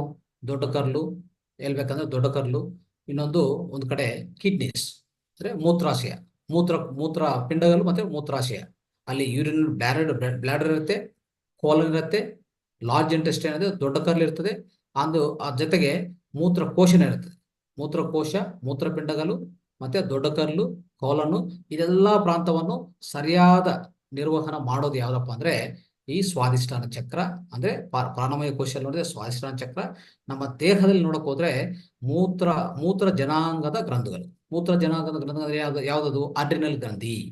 ಇದು ಕ್ರಿಯಾಶೀಲಗೊಳಿಸ್ಕೋಬೇಕು, ಎಲ್ಲ ಚೆನ್ನಾಗಿ ಅದು ನಿರ್ವಹಣೆ ಸರಿಯಾಗಿ ಮಾಡಬೇಕು. ಅವಾಗ ನಮ್ಮ ಆರೋಗ್ಯ ಪೂರ್ತಿ. ಸೊ ಯಾವುದೇ ಅಸ್ವಸ್ಥತೆ ನಾವು ತೊಲಗಿಸ್ಕೋಬಹುದು. ಯಾವ ತರ ಅಂದ್ರೆ ಸ್ನೇಹಿತರೆ, ಈಗಾಗಲೇ ನಾನು ಹೆಚ್ಚು ಸಮಯದ ಹೇಳಿದ್ದೀನಿ, ವಿಸರ್ಜನ ಸರಿಯಾಗಿರ್ಬೇಕು. ಅದು ಮೂತ್ರ ಆಗ್ಲಿ ಮಲ ಆಗ್ಲಿ, ಈ ಎರಡು ಇಲ್ಲ ಅಂದ್ರೆ ವ್ಯರ್ಥ ಪದಾರ್ಥ ನಮ್ಮ ದೇಹದಲ್ಲಿ ಉತ್ಪನ್ನ ಆಗಿರುವಂತ ವ್ಯರ್ಥ ಪದಾರ್ಥವನ್ನು ಯಾವ ತರ ನೀವು ತೊಲಗಿಸಕ್ಕಾಗತ್ತೆ? ಸಾಧ್ಯವಾಗತ್ತಾ? ಸಾಧ್ಯವಾಗಲ್ಲ ಅಲ್ವಾ. ಯಾವುದೇ ವ್ಯರ್ಥ ಪದಾರ್ಥ ಆಚೆ ಕಡೆ ಸರಿಯಾಗಿ ಕಲಿಸ್ಬೇಕಂದ್ರೆ ಇದು ಸ್ವಾದಿಷ್ಠಾನ ಚಕ್ರ ಮತ್ತೆ ಈ ಮೂತ್ರ ಜನಾಂಗದ ಗ್ರಂಥಿಯನ್ನು ಸರಿಯಾಗಿ ಸಕ್ರಿಯಗೊಳಿಸ್ಕೋಬೇಕು. ಇದಕ್ಕೆ ಸಂಬಂಧಿತ ಅಂಶ ಏನು ಸ್ನೇಹಿತರೆ? ಪಂಚಭೂತ ನಮ್ಮ ದೇಹದಲ್ಲಿ ವರುಣ ಅಂದ್ರೆ ನೀರು ಅಲ್ವಾ. ಈ ನೀರನ್ನು ನೋಡಿ, ನೀರು ತತ್ವ ನಿಮ್ಗೆ ಗೊತ್ತದು. ಅಂದ್ರೆ ನೀರು ತತ್ವ ಈ 5 ಬೆರಳಲ್ಲಿ ಇದು ನೀರು ತತ್ವ, ವಾಟರ್ ಎಲಿಮೆಂಟ್ ಅಂದ್ರೆ ನೀರಾಂಶ ಅಲ್ವಾ. ಇದನ್ನು ಈ ಅಂಶವನ್ನು ನಾವು ನಿಧಾನವಾಗಿ ನಮ್ಮ ಹೆಬ್ಬೆಲ್ಲ ಟಚ್ ಮಾಡ್ತೀವಿ ಅಲ್ವಾ. ಈ ತರ ಟಚ್ ಮಾಡುವಾಗ ಇದೇನಂತ ಹೇಳ್ತೀವಿ ನಾವು? ವರುಣ ಮುದ್ರಾ ಅಂತ ಕರಿತೀವಿ. ಈ ವರುಣ ಮುದ್ರಾ ಏನಿದೆಯೋ ಇದನ್ನು ನಾವು ಪಾಲನೆ ಮಾಡ್ತಾ ಇದ್ರೆ ಪ್ರತಿ ದಿವಸ 10 ನಿಮಿಷ. ಈಗಾಗಲೇ ಹೇಳ್ಕೊಟ್ಟಿದ್ವಲ್ಲ, ನಾವೇನ್ ಹೇಳ್ಕೊಂಡಿದ್ವಿ? ಈ ಅಡ್ರಿನಲ್ ಗ್ರಂಥಿ ಇದೆಯಲ್ಲ, ಈ ಅಡ್ರಿನಲ್ ಗ್ರಂಥಿ ಏನಿದೆಯೋ 28ನೇ ಪಾಯಿಂಟ್, ಅದು ಆಕುಪ್ರದಲ್ಲಿ ಪ್ರೆಸ್ ಮಾಡ್ತಾ ಇರ್ತೀವಿ. ಆಕುಪ್ರದಲ್ಲಿ ನಾವು ಒತ್ತಡ ಕೊಡುವಾಗ ಯಾವ್ದು ಕೊಡ್ತೀವಿ? 28 ಪಾಯಿಂಟ್, 28ನೇ ಪಾಯಿಂಟ್. ಅದನ್ನು ಅದನ್ನು ಒತ್ತಡ ಕೊಡ್ತಾ ಇದ್ರೆ ನಮಗೆ ಈ ಅಡ್ರಿನಲ್ ಗ್ರಂಥಿ, ಮೂತ್ರ ಜನಾಂಗದ ಗ್ರಂಥಿ ಆಕ್ಟಿವೇಟ್ ಆಗುತ್ತೆ. ಅದು ಆಕುಪ್ರದರ ಪ್ರಕಾರ ದೇಹದಲ್ಲಿ. ಮತ್ತೆ ಪ್ರಾಣಮಯ ಕೋಶದಲ್ಲಿ ಹೋದ್ರೆ ಯಾವ ಮುದ್ರಾ ನಾವು ಪ್ರಾಕ್ಟೀಸ್ ಮಾಡಿದ್ರೆ ಆ ಸ್ವಾದಿಷ್ಠಾನ ಚಕ್ರ ಆಕ್ಟಿವೇಟ್ ಆಗಿದ್ರೆ, ಈ ಗ್ರಂಥಿಯನ್ನು ಆಕ್ಟಿವೇಟ್ ಮಾಡ್ಕೋಬೋದಂದ್ರೆ ಅದು ವರುಣ ಮುದ್ರಾ ಸ್ನೇಹಿತರೆ. ವರುಣ ಅಂದ್ರೆ ಏನು? ವರುಣ ಮುದ್ರಾ ಅಂದ್ರೆ ನೀರು ತತ್ವಕ್ಕೆ ಸಂಬಂಧಿತ ಅಂಶ. ಅವಾಗ ನೋಡಿ, ಯಾವುದೇ ನಮ್ಮ ದೇಹದಲ್ಲಿ ನೀರು ಸಂಬಂಧಿತ ಅಂಶ ಅಂದ್ರೆ ನೀರು ತತ್ವ ಸರಿಯಾಗಿ ಪಾಲನೆ ಮಾಡಿದ್ರೆ, ಅಂದ್ರೆ ವಿಸರ್ಜನಾ ಅಂದ್ರೆ ಅಲ್ಲಿ ಮೂತ್ರಪಿಂಡದಿಂದ ನೀರು ಆಚೆ ಕಡೆ ಹೋಗ್ತಾ ಇರ್ತದೆ, ಅದು ನೀರಿಗೆ ಸಂಬಂಧಿತ. ಮತ್ತೆ ಈ ದೊಡ್ಡ ಕರ್ಲಿದೆ, ಅದರಲ್ಲಿನೂ ಅಷ್ಟೇ ನೀರು ಸರಿಯಾಗಿ ನಾವು ನೀರು ಕುಡಿಯೋದು ನೋಡಿ, ನೀರು ಕುಡಿಯೋದು ಚೆನ್ನಾಗಿ ಕುಡಿಬೇಕು ಅದೆಲ್ಲ ಹೇಳ್ತಾ ಇರ್ತೀವಿ. ಅದೆಲ್ಲ ಮಾಡಿದ್ರೆ ಏನಾಗುತ್ತೆ? ಖಂಡಿತವಾಗಿ ದೊಡ್ಡ ಕಲ್ಲು ಒಳಗಡೆ ಸಂಗ್ರಹಿಸಿಕೊಂಡ ಎಲ್ಲಾ ಮಲವನ್ನು ಆಚೆ ಕಡೆ ಕಳಿಸ್ಬೋದು. ಅವಾಗ ನಮ್ಮ ಆರೋಗ್ಯ ತುಂಬಾ ಚೆನ್ನಾಗಿರ್ತದೆ. ಈ ನೀರಾಂಶ ಅನ್ನೋದು ಸ್ನೇಹಿತರೆ, ನೀವೇನ್ ಮಾಡ್ಬೇಕಂದ್ರೆ ಅವಾಗ ಸ್ವಿಮ್ಮಿಂಗ್ ಮಾಡ್ತಾ ಇರ್ಬೇಕು. ಈ ನದಿಗಳು ಈ ಪ್ರಾಂತದೆಲ್ಲ ಸ್ವಲ್ಪ ಅದಕ್ಕೆ ಸಂಬಂಧಿತ ನೇರ ಸಂಪರ್ಕ ಇಟ್ಕೊಳ್ಳಿ. ಸ್ವಲ್ಪ ಸಂಪರ್ಕ ಹೆಚ್ಚಾಗಿ ಇಟ್ಕೊಳ್ಳಿ ನೀರ್ ಜೊತೆಗೆ. ಸ್ವಿಮ್ಮಿಂಗ್ ಮಾಡೋದು, ನದಿ ಪ್ರಾಂತ ಎಲ್ಲ ಹೋದ್ರೆ ಅಲ್ಲಿ ಹೋಗಿ ಕೂತ್ಕೊಳ್ಳೋದು, ಅದನ್ನು ಸ್ವಲ್ಪ ಗಮನಿಸ್ತಾ ಕೂತ್ಕೊಳ್ಳೋದು. ಈ ನೀರ್ ಜೊತೆಗೆ ನೀರಾಂಶ ಏನಿದೆಯೋ ಅದ್ ಜೊತೆಗೆ ಚೆನ್ನಾಗಿ ನೀವು ಪಾಲನೆ ಮಾಡ್ಬೇಕು. ಆಮೇಲೆ ನೀರು ಚೆನ್ನಾಗಿ ಕುಡಿಯೋದು ಬಹಳ ಇಂಪಾರ್ಟೆಂಟ್ ಸ್ನೇಹಿತರೆ. ನಾವು ಈಗಾಗಲೇ ಹೇಳ್ಕೊಂಡಿದ್ವಿ, ನೀರು ಬೆಳಗ್ಗೆನೆ ಉಷಾಪಾನ ಮಾಡಿ ಅಂತ ಹೇಳ್ತೀವಿ. ಯಾಕೆ? ಇದಕ್ಕೋಸ್ಕರನೇ, ಈ ಚಕ್ರವನ್ನು ಸರಿಯಾಗಿ ಸಕ್ರಿಯಗೊಳಿಸ್ಕೊಳಕ್ಕೆ. ಈ ಸ್ವಾದಿಷ್ಠಾನ ಚಕ್ರ ಏನಿದೆಯೋ ಅದು ಸಕ್ರಿಯಗೊಳಿಸ್ಕೊಳಕ್ಕೆ ಅದು ಹೇಳೋದು ಮೊದಲನೇದು. ಅದೇನಾದ್ರೂ ಸ್ವಲ್ಪ ಸರಿಯಾಗಿ ಕೆಲಸ ಮಾಡಿಲ್ಲ ಮೂಲಾಧಾರ ಅಂದ್ರೆ ಸ್ವಾದಿಷ್ಠಾನ ಚಕ್ರ ಅಂದ್ರೆ ಖಂಡಿತವಾಗಿ ಈ ವಿಸರ್ಜನೆ ಸಂಬಂಧಿತ ರೋಗಗಳು ಬರುತ್ತೆ. ಈಗಾಗಲೇ ಹೇಳ್ಕೊಂತ ಇದೀವಲ್ಲ, ಫೈಲ್ಸ್ ಸಮಸ್ಯೆ ಬರುತ್ತೆ, ಮಲಬದ್ಧತೆ ಬರುತ್ತೆ, ಗ್ಯಾಸ್ಟ್ರಿಕ್ ಬರುತ್ತೆ. ಇವೆಲ್ಲ ಯಾಕೆ ಬರ್ತಾ ಇದೆ? ಹೇಳ್ಬೇಕಂದ್ರೆ ಈ ಮೂತ್ರ ಜನಾಂಗದ ಗ್ರಂಥಿಗಳು ಕೆಲಸ ಮಾಡ್ತಾ ಇಲ್ಲ, ಆಡ್ರಿನಲ್ ಗ್ರಂಥಿ ಸರಿಯಾಗಿ ಕೆಲಸ ಮಾಡ್ತಾ ಇಲ್ಲ. ಅರ್ಥ ಮಾಡ್ಕೋಬೇಕು ನಾವು ಅಲ್ವಾ. ಕಿಡ್ನಿ ಒಂದು ಸರಿಯಾಗಿ ಕೆಲಸ ಮಾಡಿಲ್ಲ ಅಂದ್ರೆ ಏನಾಗುತ್ತೆ? ಪೂರ್ತಿ ನಮ್ಮ ದೇಹದಲ್ಲಿ ರಕ್ತ ಅಶುದ್ಧಿ ಆಗತ್ತೆ ಅಲ್ವಾ. ಅದರಿಂದ ಚರ್ಮ ರೋಗಗಳು ಮತ್ತೆ ಎಷ್ಟು ರೋಗಗಳು ಬರ್ತದೆ ನೋಡಿ. ಹೆಚ್ಚು ರೋಗಗಳು ಇದರಿಂದ ಬರ್ತಾ ಇರ್ತದೆ. ಯಾವುದು? ಮೂತ್ರಪಿಂಡಗಳು ಸರಿಯಾದ ಕೆಲಸ ಮಾಡಿಲ್ಲ ಅಂದ್ರೆ, ಕಿಡ್ನಿ ಸರಿಯಾಗಿ ಕೆಲಸ ಮಾಡಿಲ್ಲ ಅಂದ್ರೆ, ಅವೆಲ್ಲ ಆರೋಗ್ಯವಂತವಾಗಿರ್ಬೇಕಂತ ಏನ್ ಮಾಡ್ಬೇಕು? ಈ ಮೂತ್ರ ಜನಾಂಗದ ಗ್ರಂಥಿಯನ್ನು ಅಂದ್ರೆ ಅಡ್ರಿನಲ್ ಗ್ರಂಥಿಯನ್ನು ಸಕ್ರಿಯಗೊಳಿಸ್ಕೊಳ್ಳಿ. ಅದು ಸಕ್ರಿಯಗೊಳಿಸ್ಕೊಂಡಕ್ಕೆ ನಾವು ಪಾಯಿಂಟ್ ನಂಬರ್ 28 ನಾವು ಪ್ರೆಸ್ ಮಾಡ್ತಾ ಇರ್ತೀವಿ. ಅದ್ ಜೊತೆಗೆ ಈ ವರುಣ ಮುದ್ರಾ ಸ್ನೇಹಿತರೆ ಪ್ರತಿ ದಿವಸ 10 ನಿಮಿಷ ಪ್ರಾಕ್ಟೀಸ್ ಮಾಡಿ. ಓಕೆ, ಇದು ನಾನು ಹೇಳ್ಬೇಕಾಗಿರುವಂತ ಒಂದು ಅದ್ಭುತವಾದ ವಿಷಯ. ಖಂಡಿತವಾಗಿ ನೀವು ಪ್ರತಿ ದಿವಸ 10 ನಿಮಿಷ ಪ್ರಾಕ್ಟೀಸ್ ಮಾಡ್ಕೊಂಡ್ರೆ ಈ ವರುಣ ಮುದ್ರವನ್ನು, ಈ ಗ್ರಂಥಿಯನ್ನು ಆಕ್ಟಿವೇಟ್ ಮಾಡ್ಕೋಬಹುದು. ಈ ಪೂರ್ತಿ ಸ್ವಾದಿಷ್ಠಾನ ಚಕ್ರ ಆಕ್ಟಿವೇಟ್ ಆಗುತ್ತೆ ಸ್ನೇಹಿತರೆ. ಇದು ಬಹಳ ಇಂಪಾರ್ಟೆಂಟ್. ಹಾಗೆ 3ನೇ ಪಾಯಿಂಟ್ ನೋಡೋಣ. ಮೂರನೇ ಚಕ್ರ ಯಾವುದು, ಮೂರನೇ ಗ್ರಂಥಿ ಯಾವುದು, ಮೂರನೇ ಈ ಆಕುಪ್ರದಲ್ಲಿ ಪಾಯಿಂಟ್ ಏನಿರ್ತದೆ ಅದು ಅರ್ಥ ಮಾಡ್ಕೊಂಡ. ಸೊ ಸ್ನೇಹಿತರೆ, ಮೂರನೇ ತತ್ವ ಏನು, ದೇಹದಲ್ಲಿ ಮೂರನೇ ಪಾಂಚಭೌತಿಕ ತತ್ವ ಏನು. ಈಗ ಇದು ಮಣಿಪೂರಕ ಚಕ್ರ ಅಂತ ಕರಿತೀವಿ. ಅಂದ್ರೆ ಸ್ವಲ್ಪ ಮೇಲೆ ಅದು ನಾಭಿ ಪ್ರಾಂತ. ಅದನ್ನು ಇಂಗ್ಲಿಷ್ ಅಲ್ಲಿ ಸೋಲಾರ್ ಪ್ಲಕ್ಸಸ್ ಅಂತ ಹೇಳ್ತೀವಿ. ನಾವು ಈಗಾಗಲೇ ಸೋಲಾರ್ ಪ್ಲಕ್ಸಸ್ ಸರಿಯಾಗಿ ಇಟ್ಬೇಕು, ಸರಿಯಾಗಿ ಇಟ್ಕೋಬೇಕು. ಅಂದ್ರೆ ಸೋಲಾರ್ ಪ್ಲೆಕ್ಸಸ್ ಅನ್ನು ನೀವು ಚೆಕ್ ಮಾಡ್ಕೊಳ್ಳಿ ಅಂತ ಹೇಳ್ತಾ ಇರ್ತೀನಿ ನಾನು. ಯಾಕೆ ಚೆಕ್ ಮಾಡ್ಕೋಬೇಕಂದ್ರೆ ಅದರಿಂದ ಎಷ್ಟು ಪ್ರಾಮುಖ್ಯತೆ ಇದೆ ಅಂದ್ರೆ, ಹೇಳ್ಬೇಕಂದ್ರೆ ನಾವು ಜೀರ್ಣ ಆಗೋದೇ ಈ ಪ್ರಾಂತದಲ್ಲಿ ಸ್ನೇಹಿತರೆ. ಅಂದ್ರೆ ಅಲ್ಲಿ ಅಗ್ನಿಯಾಂಶ ಚೆನ್ನಾಗಿರ್ಬೇಕು. ಯಾವುದು, ಅಗ್ನಿಯಾಂಶ ಹೆಚ್ಚಾಗಿದ್ರೆ ಅಂದ್ರೆ ಡೈಜೆಷನ್ ಚೆನ್ನಾಗಿದ್ರೆ ಈ ಅನಾರೋಗ್ಯವನ್ನು ನಮಗೆ ಬರೋದಿಲ್ಲ ಸ್ನೇಹಿತರೆ, ಅರ್ಥ ಮಾಡ್ಕೊಳ್ಳಿ. ಅದಕ್ಕೋಸ್ಕರ ನಾವು ಏನ್ ಮಾಡ್ತೀವಿ ಅಂದ್ರೆ, ಈ ಸೋಲಾರ್ ಪ್ಲೆಕ್ಸಸ್ ಅನ್ನು ಸರಿಯಾದ ಸಕ್ರಿಯಗೊಳಿಸ್ಕೋಬೇಕಂದ್ರೆ ಈಗಾಗಲೇ ಹೇಳಿದ್ವಿ, 2 ಕೈಗಳು ಈ ತರ ಇಟ್ಕೊಂಡು ಸೋಲಾರ್ ಪ್ಲೆಕ್ಸಸ್ ನೋಡ್ಕೊಳ್ಳಿ. ಅದೇನಾದ್ರೂ ಸರಿಯಾಗಿ ಇಲ್ಲ ಅಂದ್ರೆ ಅದನ್ನು ಸೋಲಾರ್ ಪ್ಲೆಕ್ಸಸ್ ಅನ್ನು ಸಮತೋಲನಗೊಳಿಸ್ಕೊಳ್ಳಿ ಅಂತ ಹೇಳಿದ್ವಲ್ಲ. ಸೊ ಅದು ನಿಮ್ಗೆ ಗೊತ್ತಿರೋ ವಿಷಯ. ಸೊ ಈ ಚಕ್ರ, ಮಣಿಪುರ ಚಕ್ರ ಏನಿದೋ ಅದು ಸೋಲಾರ್ ಪ್ಲೆಕ್ಸಸ್. ಇದು ಎರಡು ಒಂದೇ. ಸೋಲಾರ್ ಪ್ಲೆಕ್ಸಸ್ ಇಂಗ್ಲಿಷ್ ಅಲ್ಲಿ ಹೇಳ್ತೀವಿ, ಮಣಿಪುರ ಚಕ್ರ ಅಂತ ನಮ್ಮ ಸಂಸ್ಕೃತ ಭಾಷೆ. ಓಕೆ, ಈ ಮಣಿಪುರ ಚಕ್ರ. ಸೊ ಇದಕ್ಕೆ ಸಂಬಂಧಿತ ಏನಿರ್ತದೆ, ಖಂಡಿತವಾಗಿ ಅಗ್ನಿಯಾಂಶ ಅನ್ನೋದು ಇದಕ್ಕೆ ನೇರ ಸಂಬಂಧ. ಅಂದ್ರೆ ಈ ಪೂರ್ತಿ ಹೊಟ್ಟೆಗೆ ಸಂಬಂಧಿತ ವ್ಯವಹಾರ ಇದು. ಹೊಟ್ಟೆ ಒಳಗಡೆ ಈ ಜೀರ್ಣಕೋಶ ಒಳಗಡೆ ಸ್ನೇಹಿತರೆ ಇದಕ್ಕೆ ಸಂಬಂಧಿತ ಅವಯವಗಳು ಏನಿರ್ತದೆ ನೋಡೋಣ. ಅದು ಒಂದು ಲಿವರ್ ಆಗಿರ್ತದೆ ಸ್ನೇಹಿತರೆ. ಲಿವರ್ ಎಲ್ಲಿರ್ತದೆ, ಈ ಬಲಭಾಗದ ಇರ್ತದೆ ಸ್ನೇಹಿತರೆ, ಬಲ ಕಡೆ. ಅಂದ್ರೆ ನಮ್ಮ ದೇಹದಲ್ಲಿ ಬಲಗಡೆ ಇರುವಂತದೇ ಲಿವರ್. ಅದ್ರ ಜೊತೆಗೆ ಏನಿರ್ತದೆ, ಗ್ಯಾಲ್ ಬ್ಲಾಡರ್ ಅಲ್ವಾ, ಪಿತ್ತಕೋಶ ಅಂತ ಹೇಳ್ತೀವಿ. ಪಿತ್ತಕೋಶ. ಆ ಪಿತ್ತಕೋಶ ಅಂದ್ರೆ ಗ್ಯಾಲ್ ಬ್ಲಾಡರ್. ಆಮೇಲೆ ಲಿವರ್ ಅನ್ನೋದು ಅಲ್ಲೇ ಇರ್ತದೆ. ಆ ಲಿವರ್ ಜೊತೆಗೆ ಅಂದ್ರೆ ಯಕೃತ್ ಅಂತ ಹೇಳ್ತೀವಲ್ಲ, ಕನ್ನಡ ಅಲ್ಲಿ ಯಕೃತ್ ಅಂತ ಹೇಳ್ತೀವಿ. ಯಕೃತ್ತು ಮತ್ತೆ ಪಿತ್ತಕೋಶ, ಈ ಎರಡೂನು ಈ ಜೀರ್ಣಕೋಶ ಸಂಬಂಧಿಸಿದೆ. ಅಂದ್ರೆ ಈ ಮಣಿಪೂರಕ ಚಕ್ರ ಸರಿಯಾಗಿ ಕೆಲಸ ಮಾಡಿದ್ರೆ, ಅಂದ್ರೆ ಸೋಲಾರ್ ಪ್ಲೆಕ್ಸಸ್ ಸರಿಯಾಗಿದ್ರೆ, ಸಕ್ರಿಯಗೊಳಿಸ್ಕೊಂಡ್ರೆ ಮಣಿಪೂರಕ ಚಕ್ರ ನಾವು ಸರಿಯಾಗಿ ಸಕ್ರಿಯಗೊಳಿಸ್ಕೊಂಡಿದ್ರೆ, ಮತ್ತೆ ನೇರವಾಗಿ ಸಂಬಂಧ ಇರೋ ಸ್ನೇಹಿತರೆ ಮೇದೋಜೀರಕ ಗ್ರಂಥಿ, ನಮ್ಮ ಅಂತಃಸ್ರಾವ ಗ್ರಂಥದಲ್ಲಿ ಇದಕ್ಕೆ ಸಂಬಂಧ ಇರೋದು. ಇದು ನಾವು ಬೇಕಾಗಿರುವಂತ ಗ್ರಂಥಿ ಯಾವ್ದಪ್ಪ ಅಂದ್ರೆ ಮೇದೋಜೀರಕ ಗ್ರಂಥಿ. ಅದೇ ನಾವು ಪ್ಯಾನ್ಕ್ರಿಯಾಸ್ ಗ್ರಂಥಿ ಅಂತ ಕರಿತೀವಿ ಸ್ನೇಹಿತರೆ. ಈ ಪ್ಯಾನ್ಕ್ರಿಯಾಸ್ ಗ್ರಂಥಿ ಯಾವಾಗ ಚೆನ್ನಾಗಿ ಕೆಲಸ ಮಾಡುತ್ತೋ ಯಾವ ಡಯಾಬಿಟಿಸ್ ಬರಲ್ಲ, ಯಾವುದೇ ಅಂತ ಅಂದ್ರೆ ನಮಗೂ ಡಯಾಬಿಟಿಸ್ ಅಂತ ಒಂದು ಜೀವನ ಶೈಲಿ ವ್ಯಾಧಿ ಅಲ್ಲ, ಆ ವ್ಯಾಧಿ ಬರೋ ಚಾನ್ಸೇ ಇಲ್ಲ. ಮತ್ತೆ ಅಜೀರ್ಣ ಸಂಬಂಧಿತ ವಿಷಯಗಳು ಬರಲ್ಲ. ನಮ್ಮ ಹೊಟ್ಟೆಗೆ ಸಂಬಂಧಿತ ಅಸಿಡಿಟಿ ಸಮಸ್ಯೆಗಳು, ಈ ಗ್ಯಾಸ್ಟ್ರಿಕ್ ಸಮಸ್ಯೆಗಳು, ಈ ಅಜೀರ್ಣ ಸಂಬಂಧಿತ ಯಾವುದೇ ಬರಲ್ಲ ಸ್ನೇಹಿತರೆ. ಹೇಳ್ಬೇಕಂದ್ರೆ ಒಂದು 100 ವ್ಯಾಧಿಗಳು ನಾವು ಸರಿಪಡಿಸ್ಕೋಬಹುದು ಯಾವಾಗ ಈ ಮಣಿಪೂರಕ ಚಕ್ರವನ್ನು ಸರಿಯಾಗಿ ನೀವು ಪಾಲನೆ ಮಾಡಿ, ಅದು ಸಕ್ರಿಯಗೊಳಿಸ್ಕೊಳ್ಳಿ. ಅದಕ್ಕೆ ಬೇಕಾಗಿರುವಂತ ಅಗ್ನಿ ಅಂಶವನ್ನು ಸರಿಯಾಗಿ ನೋಡ್ಕೊಳ್ಳಿ, ಸರಿಯಾಗಿ ಪಾಲನೆ ಮಾಡಿ ಒಳಗಡೆ. ಅದಕ್ಕೆ ಬೇಕಾಗಿರುವಂತ ಮೇದೋಜೀರಕ ಗ್ರಂಥಿ ನಿಮ್ಗೆ ಗೊತ್ತಿರೋ ವಿಷಯ. ಮೇದೋಜೀರಕ ಗ್ರಂಥಿ ಯಾವುದು, 25 ಅಂದ್ರೆ ಪ್ಯಾನ್ಕ್ರಿಯಾಸ್ ಗ್ರಂಥಿ. ಅದನ್ನು ಪ್ರತಿಯೊಂದು ದಿವಸ ನಾನು ಒತ್ತಡ ಕೊಡಿ ಅಂತ ಹೇಳಿದೀನಿ, 1 ನಿಮಿಷ ಅದು ಕೊಡಿ ಅಂತ ಹೇಳಿದೀನಿ ಅಲ್ವಾ. ಅದೇ ತರ ಇದನ್ನು ಸರಿಯಾಗಿ ಪಾಲನೆ ಮಾಡ್ಕೋಬೇಕಂದ್ರೆ ನೀವೇನ್ ಮಾಡ್ಬೇಕಂದ್ರೆ, ಒಂದು ಅಗ್ನಿ ಮುದ್ರ ಅಂದ್ರೆ ಯಾವ ಸ್ನೇಹಿತರೆ, ಸೂರ್ಯ ಮುದ್ರವನ್ನು ನಾವು ಯಾವಾಗ ಪಾಲನೆ ಮಾಡ್ತೀವೋ, ಓಕೆ, ಸರಿಯಾದ 10 ನಿಮಿಷ ಪ್ರತಿ ದಿವಸ ಪ್ರಾಕ್ಟೀಸ್ ಮಾಡಿದ್ರೆ ನಿಮಗೆ ಈ ಪ್ಯಾನ್ಕ್ರಿಯಾಸ್ ಗ್ರಂಥಿ ಆಕ್ಟಿವೇಟ್ ಮಾಡ್ಕೋಬಹುದು. ಈ ಕಡೆ ಮಣಿಪೂರಕ ಚಕ್ರವನ್ನು ಸರಿಯಾಗಿ ಸಕ್ರಿಯಗೊಳಿಸ್ಕೋಬಹುದು. ಸೊ ಹೇಳ್ಬೇಕಂದ್ರೆ ಸ್ವಚ್ಛಗೊಳಿಸ್ಕೋಬಹುದು. ಅವಾಗ ನಿಮ್ಮ ಆರೋಗ್ಯ ತುಂಬಾ ಚೆನ್ನಾಗಿರ್ತದೆ. ಮತ್ತೆ ಈ ಸೂರ್ಯ ಮುದ್ರ ಹೇಗೆ ಪ್ರಾಕ್ಟೀಸ್ ಮಾಡೋದು ನೋಡೋಣ. ನೋಡಿ, ಈ ಪಂಚಭೂತಗಳು ಪ್ರತಿ ಎಲ್ಲ ಬೆರಳಲ್ಲಿ ಪಂಚಭೂತಗಳಿದೆ, ಪ್ರತಿ ಕೈಯಲ್ಲಿ. ಈಗ ಇದರಲ್ಲಿ ನಮ್ಮ ಈ ಪೃಥ್ವಿ ತತ್ವ ಇದೆಯಲ್ಲ, ಪೃಥ್ವಿ ತತ್ವನು ನೇರವಾಗಿ ಬೆಂಡ್ ಮಾಡಿ ಈ ಅಗ್ನಿ ಅಂಶ ಅಂದ್ರೆ ಹೆಬ್ಬೆರಳು, ಅದಕ್ಕೂ ಮೊದಲನೇ ಭಾಗ ಇಡೋಣ. ಮೊದಲನೇ ಭಾಗ ಇಟ್ಬಿಟ್ಟು ಈ ಹೆಬ್ಬೆರಳು ಈ ಕಡೆ ಈ ತರ ಮಾಡ್ಕೋಬೇಕು ಸ್ನೇಹಿತರೆ. ಈ ತರ ಮಾಡ್ಕೊಂಡಿದ್ರೆ ಖಂಡಿತವಾಗಿ ನಿಮ್ಗೆ ಸೊ ನೇರವಾಗಿ ಕಾಣಿಸ್ತದೆ. ನೋಡ್ಕೊಳ್ಳಿ ಸ್ನೇಹಿತರೆ, ಎಲ್ಲರೂ ಗೊತ್ತಾಯ್ತಲ್ಲ. ಈ ಕೈಲಿ ಅದೇ ತರ ಮಾಡ್ಕೊಳ್ಳಿ. ಇದು ಅಗ್ನಿ ಮುದ್ರ, ಇಲ್ಲಾಂದ್ರೆ ಸೂರ್ಯ ಮುದ್ರ. ಇದು ಕರೆಕ್ಟ್ ಆಗಿ ಪಾಲನೆ ಮಾಡಿದ್ರೆ ಏನಾಗುತ್ತೆ ಸ್ನೇಹಿತರೆ, ನಮ್ಮ ದೇಹದಲ್ಲಿ ಅಗ್ನಿ ಅಂಶ, ಜಠರ ರಸ ಅಂತ ಹೇಳ್ತೀವಿ. ಜಠರರಸ, ಅಗ್ನಿ ಅಂಶ, ಈ ಡೈಜೆಷನ್ ಎಲ್ಲ ಚೆನ್ನಾಗಾಗ್ತದೆ. ಈ ಮಣಿಪೂರಕ ಚಕ್ರ ಮತ್ತೆ ಇನ್ನೊಂದು ಕಡೆ ಪ್ಯಾನ್ಕ್ರಿಯಾಸ್ ಗ್ರಂಥಿ ಸಕ್ರಿಯಗೊಳಿಸ್ಕೊಳ್ತದೆ. ಇದು ನಾವು ಸೂರ್ಯ ಮುದ್ರ ಅಂತ ಹೇಳ್ತೀವಿ. ಈಗಾಗಲೇ ತಿಳ್ಕೊಂಡಿದ್ವಿ. ಸೊ ಈ ಸೂರ್ಯ ಮುದ್ರದಿಂದ ನಿಮ್ಗೆ ಗೊತ್ತಿರೋ ವಿಷಯ. ಸೊ ಹೆಚ್ಚು ಯಾವುದೇ ತೂಕ ಇದ್ರೆ ಕಡಿಮೆ ಆಗತ್ತೆ ಅಲ್ವಾ. ಈ ಡಯಾಬಿಟಿಸ್ ಇಂಥದ್ದು ಯಾವ್ದಿದ್ರೆ ಅದು ಹೋಗುತ್ತೆ. ಹೇಳ್ಬೇಕಂದ್ರೆ ನಮ್ಮ ದೇಹದಲ್ಲಿ ತಂಪು ಹೆಚ್ಚಾಗಿರುವಾಗ ಅಂದ್ರೆ ಕೋಲ್ಡು, ಇಂಥ ಯಾವುದೇ ತಂಪಕ್ಕೆ ಸಂಬಂಧಿತ ವ್ಯಾಧಿಗಳು, ಸೊ ಶೀತ, ಕೆಮ್ಮು ಇಂಥದ್ದಿರುವಾಗನು ಈ ಸೂರ್ಯ ಮುದ್ರೆ ಒಂದು ಪ್ರಾಕ್ಟೀಸ್ ಮಾಡಿದ್ರೆ ತಂಪನ್ನು ಕಡಿಮೆ ಮಾಡಿ ಸ್ವಲ್ಪ ಉಷ್ಣತನ್ನು ಇನ್ಕ್ರೀಸ್ ಮಾಡುತ್ತೆ ದೇಹದಲ್ಲಿ. ಅದಕ್ಕೋಸ್ಕರ ಇಂಥ ಅದ್ಭುತವಾದ ಈ ಮುದ್ರಾ ಇದನ್ನು ನಾವು ಪಾಲನೆ ಮಾಡ್ಬೇಕು ಸ್ನೇಹಿತರೆ. ಸೊ ಈಗಾಗಲೇ ಗ್ರಂಥಿ ಬಗ್ಗೆ ಗೊತ್ತು ನಮಗೆ. ಸೊ ಆಕ್ಯುಪ್ರೆಷರ್ ಅಲ್ಲಿ 25ನೇ ಪಾಯಿಂಟು ಅಂತ ಗೊತ್ತು. ಇಲ್ಲಿ ಬಂದ್ರೆ ಅದೇ ಆ ಗ್ರಂಥಿಗೆ ನೇರವಾಗಿ ಸಂಪರ್ಕ, ನೇರವಾಗಿ ಒಂದಕ್ಕೆ ಇನ್ನೊಂದು ಒಂದೇ, ಇದು ಒಂದೇ ಅದು ಒಂದೇ, ಎರಡು ಒಂದೇ ಹೇಳ್ಬೇಕಂದ್ರೆ ಅದೇ ಆ ಮುದ್ರಾ, ಅಗ್ನಿ ಮುದ್ರಾ, ಸೂರ್ಯ ಮುದ್ರಾ ಪಾಲನೆ ಮಾಡಬೇಕು. ಇದು 3ನೇ ಸ್ನೇಹಿತರೆ. 4ನೇದು ಈಗ ನೋಡೋಣ ಸ್ನೇಹಿತರೆ. ಈ 4ನೇದೇನೆಂದ್ರೆ ಅನಾಹತ ಚಕ್ರ, ಮತ್ತೆ ನೇರವಾಗಿ ನಮ್ಮ ದೇಹ ಒಳಗಡೆ ಯಾವುದಕ್ಕೂ ಸಂಬಂಧ ಇರ್ತದೆ, ಆಮೇಲೆ ಯಾವ ಗ್ರಂಥಿಯನ್ನು ಅದನ್ನು ಸಂಪರ್ಕ ಇರುತ್ತೆ ನೋಡ್ಕೊಳ್ಳೋಣ. ನೋಡಿ, ನಮ್ಮ ದೇಹದಲ್ಲಿ ಆಕ್ಯುಪ್ರೆಷರ್ ಪರವಾಗಿ ನಾವು ನೋಡ್ಕೊಂಡಿದ್ವಿ. ಏನಂತ ನೋಡ್ಕೊಂಡಿದ್ರೆ ಒಂದು ಥೈಮಸ್ ಗ್ರಂಥಿ ಅಂತ ನೋಡಿ ಸ್ನೇಹಿತರೆ.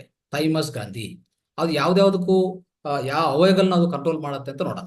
ಅದು ಒಂದು ಕಡೆ ಈ ಹೃದಯ, ಎರಡದೇನಂದ್ರೆ ಸ್ನೇಹಿತರೆ ಅಲ್ಲಿರುವಂತ ಶ್ವಾಸಕೋಶಗಳು, ಅಂದ್ರೆ ಲಂಗ್ಸ್ ಅಂತ ಹೇಳ್ಬೋದು. ಲಂಗ್ಸು, ಈ ವಿಂಡ್ ಪೈಪು, ಅಂದ್ರೆ ಈ ಗಾಳಿದ ಟ್ಯೂಬ್ ಇರುತ್ತಲ್ಲ, ಗಾಳಿ ಬರೋದು ಹೋಗೋದು, ಆ ವಿಂಡ್ ಪೈಪು, ಮತ್ತೆ ಆಹಾರ ನಾಳ.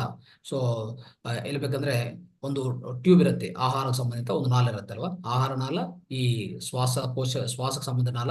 ಇದೆಲ್ಲ ಸರಿಯಾಗಿ ಅದ್ರ ಆರೋಗ್ಯ ಚೆನ್ನಾಗಿ ಅದು ಕಾಪಾಡ್ತಾ ಹೋಗ್ತದೆ. ಸೊ ಅಂದ್ರೆ ಇಲ್ಲಿಂದ ಕೆಳಗಡೆ ನಾಭಿಯಿಂದ ಮೇಲೆ ಅಂತ ಇಟ್ಕೋಬಹುದು.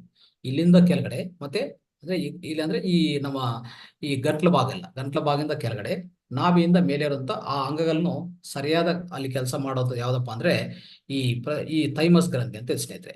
ಈ ಥೈಮಸ್ ಗ್ರಂಥಿ ಈಗಾಗಲೇ ತಿಳ್ಕೊಂಡಿದ್ವಿ. 38ನೇ ಪಾಯಿಂಟ್ ಸ್ನೇಹಿತರೆ ಆಕ್ಯುಪ್ರೆಷರ್ ಅಲ್ಲಿ. ಅದು ಸರಿಯಾಗಿ ಸಕ್ರಿಯಗೊಳಿಸ್ಕೊಂಡಿದ್ರೆ ನಿಜವಾಗಿ ನಮ್ಗೆ ಈ ಎರಡೂ ಆರೋಗ್ಯ ನೋಡಿ, ಹೃದಯ ಆರೋಗ್ಯ ಚೆನ್ನಾಗಿದ್ರೆ ಇನ್ನು ಅದಕ್ಕಿಂತ ಏನ್ ಬೇಕಾಗುತ್ತೆ ನಮ್ಗೆ. ಹೃದಯ ಆರೋಗ್ಯ ಚೆನ್ನಾಗಿದ್ರೆ ಎಲ್ಲಾ ಅನಾರೋಗ್ಯವನ್ನು ನಾವು ಖಂಡಿತವಾಗಿ ತೆಗೆದಾಕ್ಬೋದು ಅಲ್ವಾ. ಸೊ ಅದ್ಭುತವಾದ ಆರೋಗ್ಯ ನಮ್ಮ ಕೈಯಲ್ಲಿರುತ್ತೆ.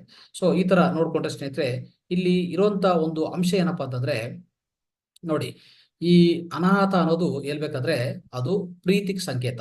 ಅನಾಹತ ಯಾವ ಸಂಕೇತ ಹೇಳ್ಬೇಕಂದ್ರೆ ಮೌನಕ್ ಸಂಕೇತ. ಅನಾಹತದಲ್ಲಿ ಮೌನಕ್ ಸಂಕೇತ, ಪ್ರೀತಿಗೆ ಸಂಕೇತ ಅಲ್ವಾ. ಸೊ ಅಂತ ಹೃದಯ ಸಂಬಂಧಿತ ಈ ಎಲ್ಲಾ ಅಂಶಗಳನ್ನು ಸರಿಯಾಗಿ ಪಾಲನೆ ಮಾಡಿದ್ರೆ ನಮ್ಮ ಹೃದಯ ಆರೋಗ್ಯ ಯಾವಾಗ್ಲೂ ಚೆನ್ನಾಗಿರ್ತದೆ. ಇನ್ನು ಹೇಳ್ಬೇಕಂದ್ರೆ ಇಲ್ಲಿ ಒಂದು ಪಂಚಭೂತದಲ್ಲಿ ಒಂದು ಪರ್ಟಿಕ್ಯುಲರ್ ಒಂದು ಪಂಚಭೂತ ಅದು ಸರಿಯಾದ ಪಾಲನೆ ಮಾಡ್ಕೋಬೇಕಾದ ಸ್ನೇಹಿತರೆ, ಅದೇ ವಾಯು ಅಂಶ. ಅರ್ಥ ಮಾಡ್ಕೊಳ್ಳಿ, ಈ ವಾಯು ಅಂಶ ಇದೆ ನೋಡಿ. ಈ ವಾಯುವನ್ನು ಏನಾಗ್ತದೆ ಹೆಚ್ಚು ಸಮಯದಲ್ಲಿ ಸ್ನೇಹಿತರೆ, ಹೆಚ್ಚು ಜನ ಏನ್ ಕಾಣಿಸ್ಕೊತಾರೆ ಅಂದ್ರೆ ಈ ದೇಹದಲ್ಲಿ, ಅಂದ್ರೆ ಈ ಚೆಸ್ಟ್ ಪ್ರಾಂತದಲ್ಲಿ, ಈ ಉದರ ಪ್ರಾಂತದಲ್ಲಿ ಏನ್ ಮಾಡ್ತಾರೆ, ಇಲ್ಲೇನೋ ಸ್ವಲ್ಪ ನಮ್ಗೆ ನೋವು ಅನಿಸ್ತಾ ಇದೆ, ಸ್ವಲ್ಪ ಯಾವುದೋ ಸ್ಟ್ರಕ್ ಆಗಿದೆ, ಗ್ಯಾಸ್ಟ್ರಿಕ್ ಆಗಿದೆ. ಅದು ಹೇಳ್ಬೇಕಂದ್ರೆ ವಾಯು ಸ್ಟ್ರಕ್ ಆಗಿರೋದು, ಅದು ವಾಯು ಮತ್ತೆ ತಂಪು ಅದು ಸ್ವಲ್ಪ ಸ್ಟ್ರಕ್ ಆಗಿ ನಿಮ್ಗೆ ಚೆಸ್ಟ್ ಪೇನ್ ಬರ್ತಾ ಇರ್ತದೆ. ಆದ್ರೆ ನಾವೇನೋ ತಪ್ಪು ತಿಳ್ಕೊಂತೀವಿ ಅಂದ್ರೆ ಇದೇನೋ ಈ ಎಡಗಡೆ ಆಗಿದೆ ಅಂದ್ರೆ ಹೋಗಿ ನೇರವಾಗಿ ಏನೋ ಒಂದು ಹಾರ್ಟ್ ತೊಂದರೆ ಇದೆ, ಹೃದಯ ತೊಂದರೆ ಇದೆ ಅಂತ ಡಾಕ್ಟರ್ ಹತ್ರ ಹೋಗಿ ಅದು ಬೇರೆ ಅಡ್ಡ ಪರಿಣಾಮ ಜಾಸ್ತಿ ಆಗಿ ಅದು ಬೇರೆ ತರ ಇನ್ನೊಂದ್ ತರ ತಗೊಂಡು ಹೋಗ್ತಾರೆ. ಓಕೆ, ಅವಾಗ ಹೆಚ್ಚು ಅನಾರೋಗ್ಯವನ್ನು ನಾವು ಫೇಸ್ ಎದುರ್ಕೋಬೇಕಾಗತ್ತೆ. ಅದು ಏನು ಬೇಕಾಗಿಲ್ಲ ಸ್ನೇಹಿತರೆ. ಇಲ್ಲಿ ಯಾವಾಗ್ಲೂ ಚೆಸ್ಟ್ ಭಾಗದಲ್ಲಿ ಯಾವುದೇ ತೊಂದರೆ ಇದೆ ಅಂದ್ರೆ ಈ ವಾಯು ಅಂಶ ಅನ್ನೋದು ನೀವು ಸರಿಯಾಗಿ ನಿಯಂತ್ರಣ ಮಾಡಬೇಕು. ಹೆಚ್ಚಾಗಬಾರ್ದು, ವಾಯು ಅನ್ನೋದು ಹೆಚ್ಚಾಗಬಾರ್ದು. ಆ ವಾಯು ಹೆಚ್ಚಾಗುವಾಗನೇ ಹೃದಯಕ್ಕೆ ತೊಂದರೆ ಕೊಡುತ್ತೆ ಸ್ನೇಹಿತರೆ. ಹೃದಯ ಏನಿರ್ತದೆ ಇಲ್ಲಿ, ಹೃದಯ ಕೆಲಸ ಮಾಡದೆ ಈ ರಕ್ತನಾಳಗಳಿಂದ ರಕ್ತ ಪ್ರವಾಹ ಆಗ್ತಾ ಇರ್ತದೋ ಅದ್ರ ನಿಯಂತ್ರಣ ಮಾಡೋದೇ ಹೃದಯ. ಹೆಚ್ಚು ಮಾಡೋದು, ಕಡಿಮೆ ಮಾಡೋದು ಅಲ್ವಾ. ಯಾವಾಗ ನೋಡಿ, ಯಾವುದೇ ಒಂದು ಅಂಗ ನಾವು ಈ ಕೈ ಜಾಸ್ತಿ ಕೆಲಸ ಮಾಡ್ತಾ ಅಂತ ಇಟ್ಕೊಳ್ಳಿ, ಈ ಕೈಗೆ ಹೆಚ್ಚು ಏನ್ ಬೇಕಾಗತ್ತೆ, ಹೆಚ್ಚು ಪ್ರಾಣಶಕ್ತಿ ಮತ್ತೆ ಆ ಜೊತೆಗೆ ಹೆಚ್ಚು ರಕ್ತ ಬೇಕಾಗುತ್ತೆ. ಅದನ್ನ ಯಾರು ಕಂಟ್ರೋಲ್ ಮಾಡೋದು, ಬ್ರೈನ್ ಇಂದ ಸಂಕೇತ ಹೋಗುತ್ತೆ, ನೇರವಾಗಿ ಹೃದಯಕ್ಕೆ ಹೋಗುತ್ತೆ. ಹೃದಯ ಹೆಚ್ಚು ರಕ್ತವನ್ನು ಇದು ಕಳ್ಸಿಕೊಡ್ತದೆ. ಯಾಕಂದ್ರೆ ನಾನು ಈಗ ಸಕ್ಕರೆಗೊಳಿಸ್ಕೊಂಡಿದ್ದೀನಿ, ಇದರಿಂದ ನಾವು ಕೆಲಸ ಮಾಡ್ತಾ ಇದ್ವಿ, ಅವಾಗ ಇದಕ್ಕೆ ಹೆಚ್ಚು ರಕ್ತ ಬೇಕಾಗತ್ತೆ. ಸೊ ಆತರ ಪ್ರತಿಯೊಂದು ಹೃದಯ ಮಾಡುವಾಗ ಆ ಟ್ಯೂಬ್ ಅಲ್ಲಿ ಏನಾಗತ್ತೆ, ಈ ವಾಯು ಅಂಶ ಹೆಚ್ಚಾಗಿದ್ರೆ ಅಲ್ಲಿ ತೊಂದರೆಗಳು ಸ್ಟಾರ್ಟ್ ಆಗುತ್ತೆ ಸ್ನೇಹಿತರೆ.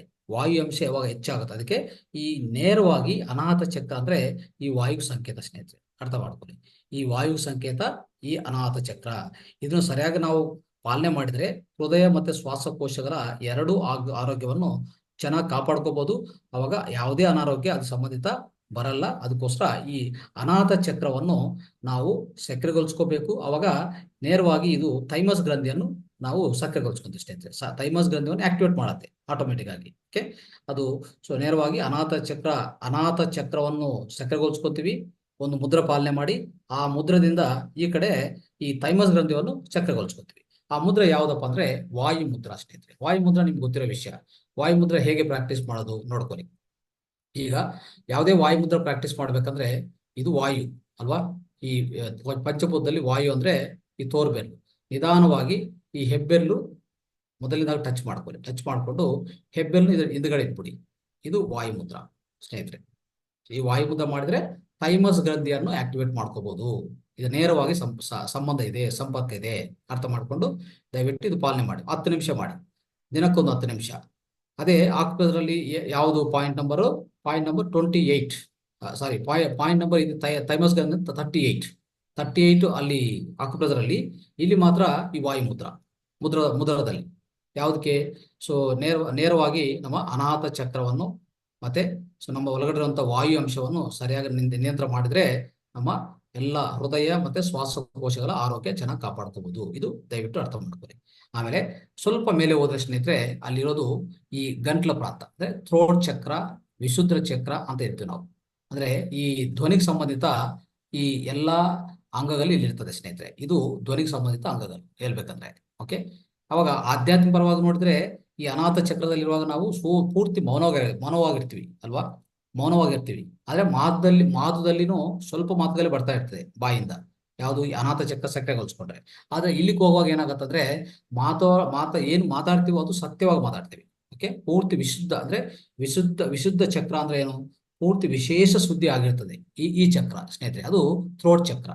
ಇಲ್ಲಿ ಏನಾಗುತ್ತೆ ಸ್ನೇಹಿತರೆ, ಯಾವುದೇ ನಮ್ಮ ಧ್ವನಿಗೆ ಸಂಬಂಧಿತ, ಈ ಗಂಟ್ಲು ಸಂಬಂಧಿತ ಅಲ್ವಾ, ಥ್ರೋಟ್ ಸಂಬಂಧಿತ ಎಲ್ಲ ಈ ಅಂಗಗಳನ್ನು ಸರಿಯಾಗಿ ಸಕ್ರಿಯಗೊಳಿಸ್ಕೊಂಡು ಅಲ್ಲಿ ನಾವು ವಿಶೇಷವಾಗಿ ಏನ್ ಮಾಡ್ತೀವಿ ಅಂದ್ರೆ, ಇಲ್ಲಿರೋದೇ 2 ಗ್ರಂಥಿಗಳು ಸ್ನೇಹಿತರೆ. ಅಂದ್ರೆ ಒಂದೇ ಗ್ರಂಥಿ, ಅದು ಥೈರಾಯ್ಡ್ ಪ್ಯಾರಾಥೈರಾಯ್ಡ್ ಅಂತ ಹೇಳ್ತೀವಿ. ಥೈರಾಯ್ಡ್ ಪ್ಯಾರಾಥೈರಾಯ್ಡ್ ಎರಡೂ ಈ ವಿಶುದ್ಧ ಚಕ್ರ ಇರುವಂತ ಪ್ರದೇಶ ಏನಿದೆಯೋ ಪ್ರಾಣಮಯ ಕೋಶದಲ್ಲಿ, ಈ ಫಿಸಿಕಲ್ ಬಾಡಿಯಲ್ಲಿ ಭೌತಿಕ ದೇಹದಲ್ಲಿ ಇರುವಂತದ್ದು ಥೈರಾಯ್ಡ್ ಪ್ಯಾರಾಥೈರಾಯ್ಡ್ ಇಲ್ಲಿರ್ತದೆ ಸ್ನೇಹಿತರೆ. ಸೊ ಇದು ಯಾವ ಅಂಶಕ್ಕೆ ಸಂಬಂಧಿತ ಇರ್ತದೆ ಅಂದ್ರೆ ಖಂಡಿತವಾಗಿ ನಾವು ಅರ್ಥ ಮಾಡ್ಕೋಬೇಕು. ಇಲ್ಲಿ ಹೆಚ್ಚಾಗಿ ಏನ್ ಕೆಲಸ ಮಾಡ್ತಾರೆ ಸ್ನೇಹಿತರೆ, ಇಲ್ಲಿರೋದೇ ಹೆಚ್ಚಾಗಿ ಆಕಾಶ ತತ್ವ. ನಿಮ್ಗೆ ಗೊತ್ತಿರೋ ವಿಷಯ, ಆಕಾಶ ತತ್ವ ಹೆಚ್ಚಾಗಿ, ಆಕಾಶ ತತ್ವ ಯಾವಾಗಲೂ ಹೆಚ್ಚಾಗಿ ನಮ್ಮ ದೇಹದಲ್ಲಿ ಆಕಾಶ ತತ್ವ ಇರ್ತದೋ ಅವಾಗ ಏನಾಗ್ತದೆ ಅಂದ್ರೆ ಒಂಥರ ನಮ್ಮ ಒಳಗಡೆ ಏನ್ ಭಾವನೆ ಸ್ಟಾರ್ಟ್ ಆಗುತ್ತೆ ಅಂದ್ರೆ, ನಾವು ಈ ಧ್ಯಾನದಲ್ಲಿ ನಾವು ಆಕಾಶ ತತ್ವ ಅಂದ್ರೆ ಕಾನ್ಶಿಯಸ್ನೆಸ್ ಅಂತ ಹೇಳ್ತೀವಲ್ಲ, ಆ ಕಾನ್ಶಿಯಸ್ನೆಸ್ ತತ್ವ, ಆ ಕಾನ್ಶಿಯಸ್ನೆಸ್ ಚೈತನ್ಯ ಇದೆ ನೋಡಿ, ಚೈತನ್ಯ ಹೆಚ್ಚಾಗ್ತಾ ಹೋಗ್ತದೆ ನಿಮ್ಮ ಒಳಗಡೆ. ಆ ಚೈತನ್ಯ ಅನ್ನೋದು ಹೆಚ್ಚಾಗ್ತಾ ಹೋಗ್ತದೆ. ನಾವು ಪಂಚಭೂತದಲ್ಲಿ ಆಕಾಶ ತತ್ವ ಏನಿದೆಯೋ, ಆಕಾಶ ತತ್ವ ಎಲ್ಲಿರ್ತದೆ? ಈ ಮಧ್ಯಬೆರಳು. ಅರ್ಥ ಮಾಡ್ಕೊಳ್ಳಿ. ಓಕೆ, ಸೊ ಈ ಮಧ್ಯಬೆರಳು ಏನಿದೆಯೋ, ಈ ಮಧ್ಯಬೆರಳು ಇರುವಂತದ್ದೇ ಆಕಾಶ ತತ್ವ ಸ್ನೇಹಿತರೆ. ಈ ಆಕಾಶ ತತ್ವ ಅನ್ನೋದು ಸರಿಯಾಗಿ ಪಾಲನೆ ಮಾಡಿದ್ರೆ ಈ ವಿಶುದ್ಧ ಚಕ್ರನು ಸಕ್ರಿಯಗೊಳಿಸ್ಕೋಬಹುದು ಒಂದ್ ಕಡೆ, ಮತ್ತೆ ಥೈರಾಯ್ಡ್ ಪ್ಯಾರಾಥೈರಾಯ್ಡ್ ಏನಿದೆಯೋ ಆ ಗ್ರಂಥಿವನ್ನು ಸಕ್ರಿಯಗೊಳಿಸ್ಕೋಬಹುದು ಸ್ನೇಹಿತರೆ. ಅದಕ್ಕೋಸ್ಕರ ಈ ಆಕಾಶ ತತ್ವ ಅಂತ ಒಂದು ಪಂಚಭೂತವನ್ನು ಸರಿಯಾದ ಪಾಲನೆ ಮಾಡಬೇಕು, ನಿಯಂತ್ರಣಗೊಳಿಸ್ಕೋಬೇಕು, ಸಮತೋಲಗೊಳಿಸ್ಕೋಬೇಕು ನಮ್ಮ ದೇಹದಲ್ಲಿ. ಅಂದ್ರೆ ಸೊ ಯಾವ ಮುದ್ರ ನಾವು ಪ್ರಾಕ್ಟೀಸ್ ಮಾಡ್ಬೇಕಂದ್ರೆ ಸ್ನೇಹಿತರೆ, ಇದು ಆಕಾಶ ಮುದ್ರ. ನೋಡಿ, ಆಕಾಶ ಮುದ್ರ ಹೇಗೆ ಪ್ರಾಕ್ಟೀಸ್ ಮಾಡೋದು? ಈ ಆಕಾಶ ತತ್ವ ಏನಿದೆಯೋ ಈ ಬೆರಳು, ಮಧ್ಯ ಬೆರಳು ತಗೊಂಡು ಈ ಹೆಬ್ಬೆರಳಿಗೂ ನಿಧಾನವಾಗಿ ಟಚ್ ಮಾಡಿ. ನೋಡಿ, ಇದು ಆಕಾಶ ಮುದ್ರ. ಈ ಆಕಾಶ ಮುದ್ರವನ್ನು ಮಾಡಿದ್ರೆ ಥೈರಾಯ್ಡ್ ಪ್ಯಾರಾಥೈರಾಯ್ಡ್ ಗ್ರಂಥಿಯನ್ನು ಸಕ್ರಿಯಗೊಳಿಸ್ಕೋಬಹುದು. ಇಲ್ಲ ಅಂದ್ರೆ ನಮ್ಗೆ ಗೊತ್ತಿರುವಂಥದ್ದು ಒಂದು ಪಾಯಿಂಟ್ ಇದೆ ಆಕಾಶದಲ್ಲಿ. ಏನ್ ಪಾಯಿಂಟ್ ಅದು? Point number 8. ಈ 8ನೇ ಪಾಯಿಂಟ್ ನಾವು ಸಕ್ರಿಯಗೊಳಿಸ್ಕೊಂಡಿದ್ರೆ ಈ ಆಕಾಶ ಮುದ್ರ ಏನ್ ಮಾಡ್ತೀವೋ ಅದೇ ಫಲಿತ ನಮ್ಗೆ ಸಿಗತ್ತೆ. ಆಕಾಶ ಮುದ್ರ ಮಾಡಿದ್ರು ಈ ಗ್ರಂಥಿಯನ್ನು ಸಕ್ರಿಯಗೊಳಿಸ್ಕೋಬಹುದು. ಇಲ್ಲ ಆಕ್ಯುಪ್ರೆಷರಲ್ಲಿ 8ನೇ ಪಾಯಿಂಟ್ ನಾವು ಪ್ರೆಸ್ ಮಾಡ್ಕೊಂಡಿದ್ರು ಈ ಗ್ರಂಥಿವನ್ನು ಥೈರಾಯ್ಡ್ ಪ್ಯಾರಾಥೈರಾಯ್ಡ್ ಸರಿಯಾಗಿ ಕೆಲಸ ಮಾಡಬಹುದು. ಇದನ್ನ ಏನೇನು ಫಲಿತಗಳು ಸ್ನೇಹಿತರೆ ದೇಹದಲ್ಲಿ? ಸೊ ದೇಹದಲ್ಲಿ ನೋಡ್ತಾ ಇದ್ರೆ ಈ ಕ್ಯಾಲ್ಸಿಯಂ ಅಂತ ಇದೆಯಲ್ಲ, ನಮ್ಮ ಇಡೀ ದೇಹದಲ್ಲಿ ನಮ್ಮ ಮೂಲೆಗಳ ಆರೋಗ್ಯ, ಈ ಹಲ್ಲಿಗಳ ಆರೋಗ್ಯ ಎಲ್ಲ ಚೆನ್ನಾಗಿರ್ಬೇಕಂದ್ರೆ ಏನ್ ಬೇಕು? ನಮ್ಗೆ ಒಳ್ಳೆ ಕ್ಯಾಲ್ಸಿಯಂ ಬೇಕಾಗುತ್ತೆ. ಈ ಒಳ್ಳೆ ಕ್ಯಾಲ್ಸಿಯಂ ದೇಹಕ್ಕೆ ಸಂಗ್ರಹಿಸ್ಕೋಬೇಕು, ಅದನ್ನು ಸರಿಯಾಗಿ ಸಕ್ರಿಯಗೊಳಿಸ್ಕೋಬೇಕು, ಸಮತೋಲನ ಮಾಡ್ಬೇಕಂದ್ರೆ ಥೈರಾಯ್ಡ್ ಗ್ರಂಥಿ ಖಂಡಿತವಾಗಿ ಕೆಲಸ ಮಾಡಬೇಕು. ಯಾವಾಗ ಅದು ಸರಿಯಾಗಿ ಕೆಲಸ ಮಾಡಿಲ್ಲ ಅಂದ್ರೆ ಸ್ನೇಹಿತರೆ ಖಂಡಿತವಾಗಿ ನಿಮ್ಗೆ ಏನಾಗುತ್ತೆ ಅಂದ್ರೆ, ನೋಡಿ, ಹೆಚ್ಚು ಜನ ಈ ಥೈರಾಯ್ಡ್ ಗ್ರಂಥಿ ಕೆಲಸ ಮಾಡಿಲ್ಲ ಅಂತಾನೆ ಈಗಾಗಲೇ ಸ್ತ್ರೀಯಲ್ಲಿ ಅಂದ್ರೆ ಮಹಿಳೆಯರಲ್ಲಿ ಹೆಚ್ಚಾಗಿ ಒಬೆಸಿಟಿ ಬರ್ತಾ ಇರ್ತದೆ ಸ್ನೇಹಿತರೆ. ಈ ಒಬೆಸಿಟಿ ಬರೋ ಕಾರಣ ಅದೇ, ಅಂದ್ರೆ ಈ ಥೈರಾಯ್ಡ್ ಗ್ರಂಥಿ ಸರಿಯಾಗಿ ಕೆಲಸ ಮಾಡ್ತಾ ಇಲ್ಲ. ಈ ಥೈರಾಯ್ಡ್ ಗ್ರಂಥಿಯಿಂದ ಹೆಚ್ಚು ಈ ಬರುವಂತ ಎಲ್ಲಾ ಅಡ್ಡಪರಿಣಾಮಗಳು ಏನಿದೆಯೋ ಎಲ್ಲಾನು ಸಕ್ರಿಯಗೊಳಿಸ್ಕೋಬೇಕಂದ್ರೆ ಈ ಆಕಾಶ ಮುದ್ರವನ್ನು ನಾವು ಪ್ರಾಕ್ಟೀಸ್ ಮಾಡೋಣ. ಆಕಾಶ ತತ್ವವನ್ನು ಸರಿಪಡಿಸ್ಕೊಳ್ಳೋಣ. ಅದೇ ವಿಶುದ್ಧ ಚಕ್ರವನ್ನು ಸಕ್ರಿಯಗೊಳಿಸ್ತದೆ. ಮತ್ತೆ ಈ ಕಡೆ ಥೈರಾಯ್ಡ್ ಪ್ಯಾರಾಥೈರಾಯ್ಡ್ ಏನಿದೆಯೋ ಅದನ್ನು ಖಂಡಿತವಾಗಿ ನಾವು ಆಕ್ಟಿವೇಟ್ ಮಾಡ್ತೀವಿ ಸ್ನೇಹಿತರೆ. ಇದು ನಮ್ಗೆ ಇದು 5ನೇದು ಸ್ನೇಹಿತರೆ, 5ನೇದು. ಈಗ ಆರನೇದು ನೋಡೋಣ. ಆರನೇ ಚಕ್ರ ಆಗ್ಬೋದು, ಈ ಗ್ರಂಥಿ ಆಗ್ಬೋದು, ಮತ್ತೆ ಅಂಶ ತತ್ವ ಇವು ನಮ್ಮ ದೇಹ ತತ್ವ ಆಗ್ಬೋದು. ಅದು ಏನಪ್ಪಾ ಅಂತಂದ್ರೆ ಆರನೇದು ನೋಡಿದ್ರೆ ಸ್ವಲ್ಪ ಅಂದ್ರೆ ಇಲ್ಲಿಂದ ನಾವು ಮೇಲಕ್ಕೆ ಹೋಗ್ತೀವಿ. ಅಂದ್ರೆ ಇಲ್ಲಿರುವಂತಹ ಎಲ್ಲ ಅಂಗಗಳು ಇದು ನಿರ್ವಹಿಸಿದೆ. ಇದನ್ನ ಸ್ವಲ್ಪ ಮೇಲಕ್ಕೆ ಹೋದ್ರೆ ಏನಾಗ್ತದೆ? ಸೊ ಖಂಡಿತವಾಗಿ ನಾವು ಈ ಭ್ರೂಮಧ್ಯಕ್ಕೆ ಬರ್ತೀವಿ. ಇದು ಏನಂತ ಹೇಳ್ತೀವಿ? ಆಜ್ಞಾ ಚಕ್ರ ಅಂತ ಹೇಳ್ತೀವಿ ಅಲ್ವಾ?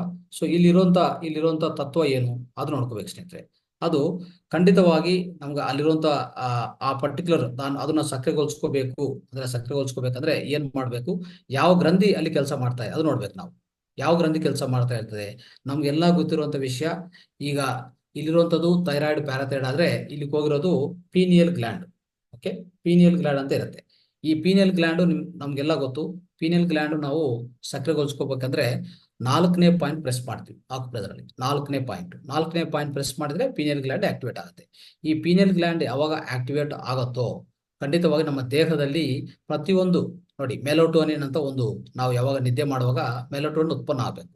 ಅದು ಉತ್ಪನ್ನ ಆಗ್ಬೇಕಂದ್ರೆ ಪೀನಿಯಲ್ ಗ್ಲ್ಯಾಂಡ್ ಸರಿಯಾಗಿ ಕೆಲಸ ಮಾಡಿದ್ರೆ ಉತ್ಪನ್ನ ಆಗೋದು. ಇಲ್ಲ ಅಂದ್ರೆ ನೈಟ್ ಅಲ್ಲಿ ಅಂದ್ರೆ ರಾತ್ರಿ ನಿದ್ದೆ ಮಾಡೋ ಟೈಮಲ್ಲಿ ವಿಸರ್ಜನ ಆಗಲ್ಲ ಸ್ನೇಹಿತರೆ. ವಿಸರ್ಜನ ಅಂದ್ರೆ ಹೇಳ್ಬೇಕಂದ್ರೆ ಒಂಥರ ರಿಪೇರ್ ಎಲ್ಲ ಸರಿಪಡಿಸ್ಕೊಳ್ಳುವಂತ ಎಲ್ಲ ಅಂಗಗಳು ಅದಕ್ಕೆ ಇರುವಂತ ವ್ಯರ್ಥ ಪದಾರ್ಥಗಳನ್ನ ಆಚೆ ಕಡೆ ಕಳಿಸುವಂತ ವ್ಯವಹಾರ. ಸೊ ಇಡೀ ರಾತ್ರಿ ಟೈಮಲ್ಲಿ ಮಾಡ್ತಾ ಇರ್ತದೆ. ಅವೆಲ್ಲಾನು ಆಕ್ಟಿವೇಟ್ ಮಾಡಬೇಕು. ಅದನ್ನೆಲ್ಲ ಕಾರ್ಯನಿರ್ವಹಣೆ ಮಾಡ್ಕೋಬೇಕಂದ್ರೆ ಈ ಪೀನಿಯಲ್ ಗ್ಲ್ಯಾಂಡು ಸರಿಯಾದ ಕೆಲಸ ಮಾಡ್ಬೇಕಾಗತ್ತೆ. ಸೊ ಅದಕ್ಕೋಸ್ಕರ ಇದು ಏನಾಗತ್ತೆ ಅಂದ್ರೆ ಸ್ನೇಹಿತರೆ, ಇದು ಈ ಆಜ್ಞಾ ಚಕ್ರವನ್ನು ಸರಿಯಾಗಿ ನಾವು ಅಂದ್ರೆ ಹೇಳ್ಬೇಕಂದ್ರೆ ಈ ಪೀನಿಯಲ್ ಗ್ಲ್ಯಾಂಡ್ ಆಕ್ಟಿವೇಟ್ ಮಾಡ್ಬೇಕಂದ್ರೆ ಆಕ್ಯುಪ್ರೆಷರ್ ಅಲ್ಲಿ ಪಾಯಿಂಟ್ ನಂಬರ್ 4 4ನೇ ಪಾಯಿಂಟ್ ಪ್ರೆಸ್ ಮಾಡ್ತೀವಿ. ಮತ್ತೆ ಮುದ್ರದಲ್ಲಿ ಬರುವಾಗ ಏನ್ ಮುದ್ರೆ ಮಾಡ್ಬೇಕು ನಾವು ಅದನ್ನ ಅರ್ಥ ಮಾಡ್ಕೊಳ್ಳಿ. ಈ ಆಜ್ಞಾ ಚಕ್ರವನ್ನು ನಾವು ಸಕ್ರಿಯಗೊಳಿಸಬೇಕು. ಪ್ರಾಣಕೋಶ ಕೋಶದಲ್ಲಿ ಈ ಆಜ್ಞಾ ಚಕ್ರ ಪೀನಿಯಲ್ ಗ್ಲ್ಯಾಂಡ್ ಎರಡು ಒಂದೇ. ಅದು ಸಕ್ರಿಯಗೊಳಿಸಬೇಕಂದ್ರೆ ಹಾಕಿನಿ ಮುದ್ರಾ ಅಂತ ಸ್ನೇಹಿತರೆ. ಹಾಕಿನಿ ಮುದ್ರಾ ಪ್ರತಿ ದಿವಸ ಹಾಕಿನಿ ಮುದ್ರವನ್ನು 10 ನಿಮಿಷ ಪ್ರಾಕ್ಟೀಸ್ ಮಾಡಿ. ಅವಾಗ ಸೊ ನಿಮ್ಮ ಈ ಪೀನಿಯಲ್ ಗ್ಲ್ಯಾಂಡ್ ಏನಿದೆಯೋ ಅದು ನಾವು ಪೂರ್ತಿ ಸಕ್ರಿಯಗೊಳಿಸ್ಕೊತೀವಿ ಸ್ನೇಹಿತರೆ. ಸೊ ಅದು ಪೂರ್ತಿ ಸೊ ಒಳ್ಳೆ ಇಂಪಾರ್ಟೆಂಟ್ ವಿಷಯ ಆಗತ್ತೆ. ನೋಡ್ಕೊಳ್ಳಿ ಹಾಕಿನಿ ಮುದ್ರೆ ಹೇಗೆ ಪ್ರಾಕ್ಟೀಸ್ ಮಾಡೋದು. ಈ 5 ಬೆರಳುಗಳು ಎರಡೂ ಕೈಯಲ್ಲಿ ನಿಧಾನವಾಗಿ ಟಚ್ ಮಾಡ್ಬೇಕು. ಎಲ್ಲಾ ಬೆರಳು ಟಚ್ ಮಾಡಿ ನೋಡಿ. ಈ ತರ ಮಾಡ್ಕೊಂಡು ಸ್ನೇಹಿತರೆ ಇದನ್ನು ಈ ಗಂಟಿಗೆ ಇಲ್ಲಿ ಇಟ್ಕೊಂಡು ಹೋಗಿ 5 ನಿಮಿಷ ಆ ತರ ಮಾಡ್ಕೋಬಹುದು. ಈ 2 ಹೆಬ್ಬೆರಳು ಟಚ್ ಆಗಿದೆಲ್ಲ ಇದು ತಗೊಂಡೋಗಿ ಈ ಗಂಟಿಗೆ ಭಾಗದಲ್ಲಿ ಇಲ್ಲಿ ಇಟ್ಬಿಟ್ಟು ಸೊ ನಾವು ಈ ತರ ಪ್ರಾಕ್ಟೀಸ್ ಮಾಡ್ಕೋಬಹುದು. ಬೇಕಂದ್ರೆ ಇದು ಮಾಡ್ಕೊಳ್ಳಿ, ಇಲ್ಲ ಅಂದ್ರೆ ತೊಡೆ ಮೇಲೆ ಇಟ್ಕೊಂಡು ಪ್ರಾಕ್ಟೀಸ್ ಮಾಡಿ. ಓಕೆ, ಈ ತರ ಒಂದು 5 ನಿಮಿಷ 10 ನಿಮಿಷ ಪ್ರತಿ ದಿವಸ ಮಾಡಿದ್ರೆ ಇಲ್ಲಿ ನೋಡಿ ಏನಾಗ್ತಾ ಇದೆ. ಎಲ್ಲಾ ಬೆರಳಲ್ಲಿ ಏನಿರ್ತದೆ ಸ್ನೇಹಿತರೆ, ಪ್ರತಿ ಬೆರಳು ಬೆಳಗಡೆ ಎಲ್ಲಾ ಶಕ್ತಿ ಕೇಂದ್ರಗಳು ನೇರವಾಗಿ ನಮ್ಮ ಮೆದುಳು ಕನೆಕ್ಟ್ ಆಗುತ್ತೆ ಅಲ್ವಾ? ಸೊ ಅದೊಂದು. ಆಮೇಲೆ ಇಲ್ಲಿ ನೋಡಿ ಈ 2 ಯಾವಾಗ ಟಚ್ ಆಗುತ್ತೋ ಇಲ್ಲಿ ಪೀನಿಯಲ್ ಗ್ಲ್ಯಾಂಡ್ ಇರುತ್ತೆ. ಪೀನಿಯಲ್ ಗ್ಲ್ಯಾಂಡ್ ಪಾಯಿಂಟ್ 2 ಬೆರಳು ಇರ್ತದೆ. ಮತ್ತೆ ಎಲ್ಲಾ ಬೆರಳಲ್ಲೂ ನೇರವಾಗಿ ಮೆದುಳಿಗೆ ಟಚ್ ಇರುತ್ತೆ. ಅದಕ್ಕೋಸ್ಕರ ಇದು ಯಾವಾಗ ಈ ತರ ಮಾಡ್ತೀವೋ ಅವಾಗ ನಮ್ಮ ದೇಹ ಒಳಗಡೆ ಈ ಲೆಫ್ಟ್ ಬ್ರೈನು ರೈಟ್ ಬ್ರೈನ್ ಅಂದ್ರೆ ಒಂಥರ ಅರ್ಧಗೋಲ ಅಂತ ಹೇಳ್ಬೋದು. ಎಡಗಡೆ ಮೆದುಳು ಬಲಗಡೆ ಮೆದುಳು ಎರಡನ್ನೂ ಸಕ್ರಿಯಗೊಳಿಸ್ಕೊತೀವಿ. ಸಕ್ರಿಯಗೊಳಿಸ್ಕೊಳ್ಳುವಾಗ ನಮ್ಗೂ ದೇಹನು ತುಂಬಾ ಆಕ್ಟಿವ್ ಆಗಿ ಮೆಮರಿ ಶಕ್ತಿ ಮತ್ತೆ ಈ ನೆನಪಿನ ಶಕ್ತಿ ಇರ್ಬೋದು, ಏಕಾಗ್ರತೆ ಇರ್ಬೋದು, ಎಲ್ಲ ಚೆನ್ನಾಗಿ ಬರ್ತದೆ. ಅದೊಂದೇ ಅಲ್ಲ, ಯಾವಾಗ ಮೆದುಳು ಚೆನ್ನಾಗಿ ಕೆಲಸ ಮಾಡುತ್ತೋ ಹೇಳ್ಬೇಕಂದ್ರೆ ಅದ್ಭುತವಾದ ನಾವು ಕೆಲಸ ಮಾಡ್ಬೋದು ಆಚೆ ಕಡೆ. ಸೊ ನಮ್ಮ ದೇಹದಲ್ಲಿ ಪೂರ್ತಿ ಒಂದು ಇಂಟೆಲಿಜೆನ್ಸ್ ಹೆಚ್ಚು, ಬುದ್ಧಿವಂತಿಕೆ ಹೆಚ್ಚು ಬರುತ್ತೆ. ಸೊ ಈ ಆಜ್ಞಾ ಚಕ್ರ ನಿಮ್ಗೆ ಗೊತ್ತಿರೋ ವಿಷಯ. ಆಜ್ಞಾ ಚಕ್ರ ಆಕ್ಟಿವೇಟ್ ಮಾಡ್ತಾ ಹೋದ್ರೆ ಏನಾಗುತ್ತೆ? ಸೊ ಹೇಳ್ಬೇಕಂದ್ರೆ ಒಂಥರ ಆಧ್ಯಾತ್ಮಿಕ ಬೆಳವಣಿಗೆ ಚೆನ್ನಾಗುತ್ತೆ ಅಷ್ಟೇ. ಆಧ್ಯಾತ್ಮಿಕ ಬೆಳವಣಿಗೆ ಅನ್ನೋದು ತುಂಬಾ ಚೆನ್ನಾಗುತ್ತೆ ನೋಡಿ. ಎಲ್ಲಾ ಪಂಚಭೂತಗಳು ಈಗ ಸಕ್ರಿಯಗೊಳಿಸ್ಕೊತಾ ಇದೀವಿ ನೋಡಿ. ಎಲ್ಲಾ ಬೆರಳು ಕನೆಕ್ಟ್ ಆಗಿದೆ ಏನು ಅರ್ಥ? ಸೊ ಪ್ರತಿಯೊಂದು ಎಲ್ಲಾ ಪಂಚಭೂತಗಳು ನಾವು ಈಗ ಆಕ್ಟಿವೇಟ್ ಮಾಡಿದ್ವಿ, ಸಮತಲಗೊಳಿಸ್ಕೊಂತಾ ಇದೀವಿ ಈ ತರ ಇಟ್ಕೊಂಡು.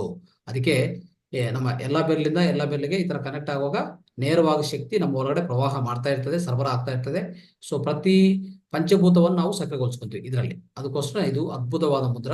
ಸೊ ಅಂದ್ರೆ ನಮ್ಮ ದೇಹದಲ್ಲಿರುವಂತ ಎಲ್ಲಾ ಪಂಚಭೂತಗಳು ಈಗ ಸಮತುಲವಾಗ್ತಾ ಇದೆ ಇದರಿಂದ. ಅರ್ಥ ಮಾಡ್ಕೊಳ್ಳಿ.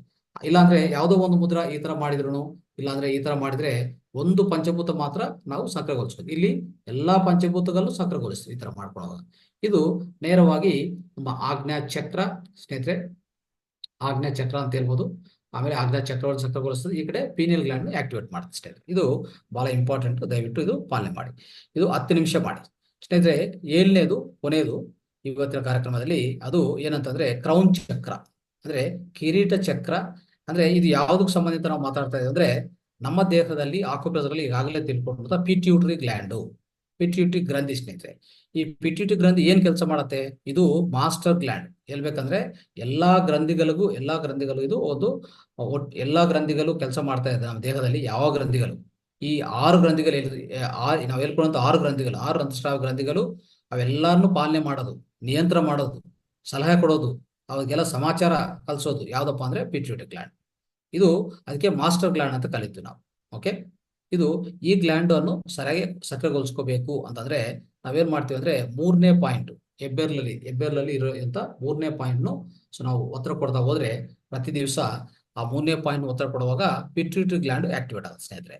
ಇದು ಆಕ್ಟಿವೇಟ್ ಆದ್ರೆ ಹೇಳ್ತಾ ಇದೀವಿ, ಇದು ಯಾವ ತರ ಅಂದ್ರೆ ಹೇಳ್ಬೇಕಂದ್ರೆ ಪಿಟ್ಯೂಟರಿ ಗ್ಲ್ಯಾಂಡ್ ಯಾವಾಗ ಆಕ್ಟಿವೇಟ್ ಆಗುತ್ತೆ ಸ್ನೇಹಿತರೆ, ನಿಮ್ಮ ಒಳಗಡೆ ಒಂಥರ ಆಧ್ಯಾತ್ಮಿಕ ಬೆಳವಣಿಗೆ, ಸೊ ಧ್ಯಾನ ಮಾಡೋಂಥ ತತ್ವ. ಓಕೆ, ನಾವು ಧ್ಯಾನ ಮಾಡುವಾಗ ಅದೇ ಆಗತ್ತೆ. ಧ್ಯಾನ ಮಾಡುವಾಗ ಖಂಡಿತವಾಗಿ ಈ ನಮ್ಮ ಒಳಗಡೆ ಇರುವಂತ ಈ ಆಧ್ಯಾತ್ಮಿಕ ಶಕ್ತಿ ಅಂದ್ರೆ ನಾವು ಏನು ಸಂಗ್ರಹ ಮಾಡ್ಕೊಂತೀವಿ, ವಿಶ್ವಶಕ್ತಿ ಹೆಚ್ಚಾಗ್ತಾ ಹೋಗ್ತದೆ ದೇಹದಲ್ಲಿ. ಈ ವಿಶ್ವಶಕ್ತಿ ಹೆಚ್ಚು ಸಂಗ್ರಹಿಸ್ಕೋಬೇಕಂದ್ರೆ ಈ ಪಿಟ್ಯೂಟರಿ ಗ್ಲ್ಯಾಂಡ್ ಆಕ್ಟಿವೇಟ್ ಮಾಡ್ಬೇಕು. ಈ ಪಿಟ್ಯೂಟರಿ ಗ್ಲ್ಯಾಂಡ್ ಆಕ್ಟಿವೇಟ್ ಆಗ್ಬೇಕು ಸ್ನೇಹಿತರೆ. ಅವಾಗ ನಾವು ಕಿರೀಟ ಚಕ್ರ ಅದೇ ಕ್ರೌನ್ ಚಕ್ರ ಆಕ್ಟಿವೇಟ್ ಆಗುತ್ತೆ ನಮ್ಮ ದೇಹದಲ್ಲಿ. ಕ್ರೌನ್ ಚಕ್ರ ಅಂದ್ರೆ ಸಹಸ್ರಾರ ಚಕ್ರ. ಇದು ಆಕ್ಟಿವೇಟ್ ಆಗ್ಬೇಕು ಅಂದ್ರೆ ಪಿಟ್ಯೂಟರಿ ಗ್ಲ್ಯಾಂಡ್ ಆಕ್ಟಿವೇಟ್ ಆಗ್ಬೇಕು. ಅದು ಆಕ್ಟಿವೇಟ್ ಮಾಡ್ಕೋಬೇಕಂದ್ರೆ ಆಕ್ಯುಪ್ರೆಷರ್ 3ನೇ ಪಾಯಿಂಟ್ ಪ್ರೆಸ್ ಮಾಡ್ತೀವಿ. ಅಲ್ಲಿ ಇಲ್ಲಿ ಬಂದು ಯಾವ ಮುದ್ರ ಪ್ರಾಕ್ಟೀಸ್ ಮಾಡ್ಬೇಕಂದ್ರೆ ಸ್ನೇಹಿತರೆ ಧ್ಯಾನ ಮುದ್ರಾ. ಅರ್ಥ ಮಾಡ್ಕೊಳ್ಳಿ, ಧ್ಯಾನ ಮುದ್ರಾ ಹೇಗೆ ಮಾಡೋದು? 10 ನಿಮಿಷ ಮಾಡ್ಬೇಕಾದ್ರೆ ಪ್ರತಿ ದಿವಸ. ಅದು ಹೇಗೆ ಮಾಡೋದು ಅಂದ್ರೆ ಆರಾಮಾಗಿ ನೀವು ಧ್ಯಾನದಲ್ಲಿ ಕೂತ್ಕೊಂಡೇ ಮಾಡ್ಬೋದು. ಧ್ಯಾನದಲ್ಲಿ ಈಗಾಗಲೇ ನಾವು ಆನಾಪಾನ ಧ್ಯಾನ ಏನಿದೆಯೋ ಅದು ಇದಕ್ಕೂ ನೇರವಾಗಿ 2 ಒಂದೇ ಆಗುತ್ತೆ. ಆದ್ರೆ ಇದರಲ್ಲಿ ಸ್ವಲ್ಪ ಒಂದು ಮುದ್ರದಲ್ಲಿ ಸ್ವಲ್ಪ ವ್ಯತ್ಯಾಸ ಇರುತ್ತೆ. ಆದ್ರೆ ನೀವು ಮಾಡೋ ಪದ್ಧತಿ ಒಂದೇ. ಸೊ ಆಗ ಕೂತ್ಕೊಂಡು ಈ ಮುದ್ರ ನಾನು ಹೇಳ್ತೀನಿ, ಆ ಮುದ್ರ ಇಟ್ಕೊಂಡು ನಿಮ್ಮ ಶ್ವಾಸವನ್ನು ಗಮನಿಸ್ತಾ ಕೂತ್ಕೊಳ್ಳಿ ಅಷ್ಟೇ.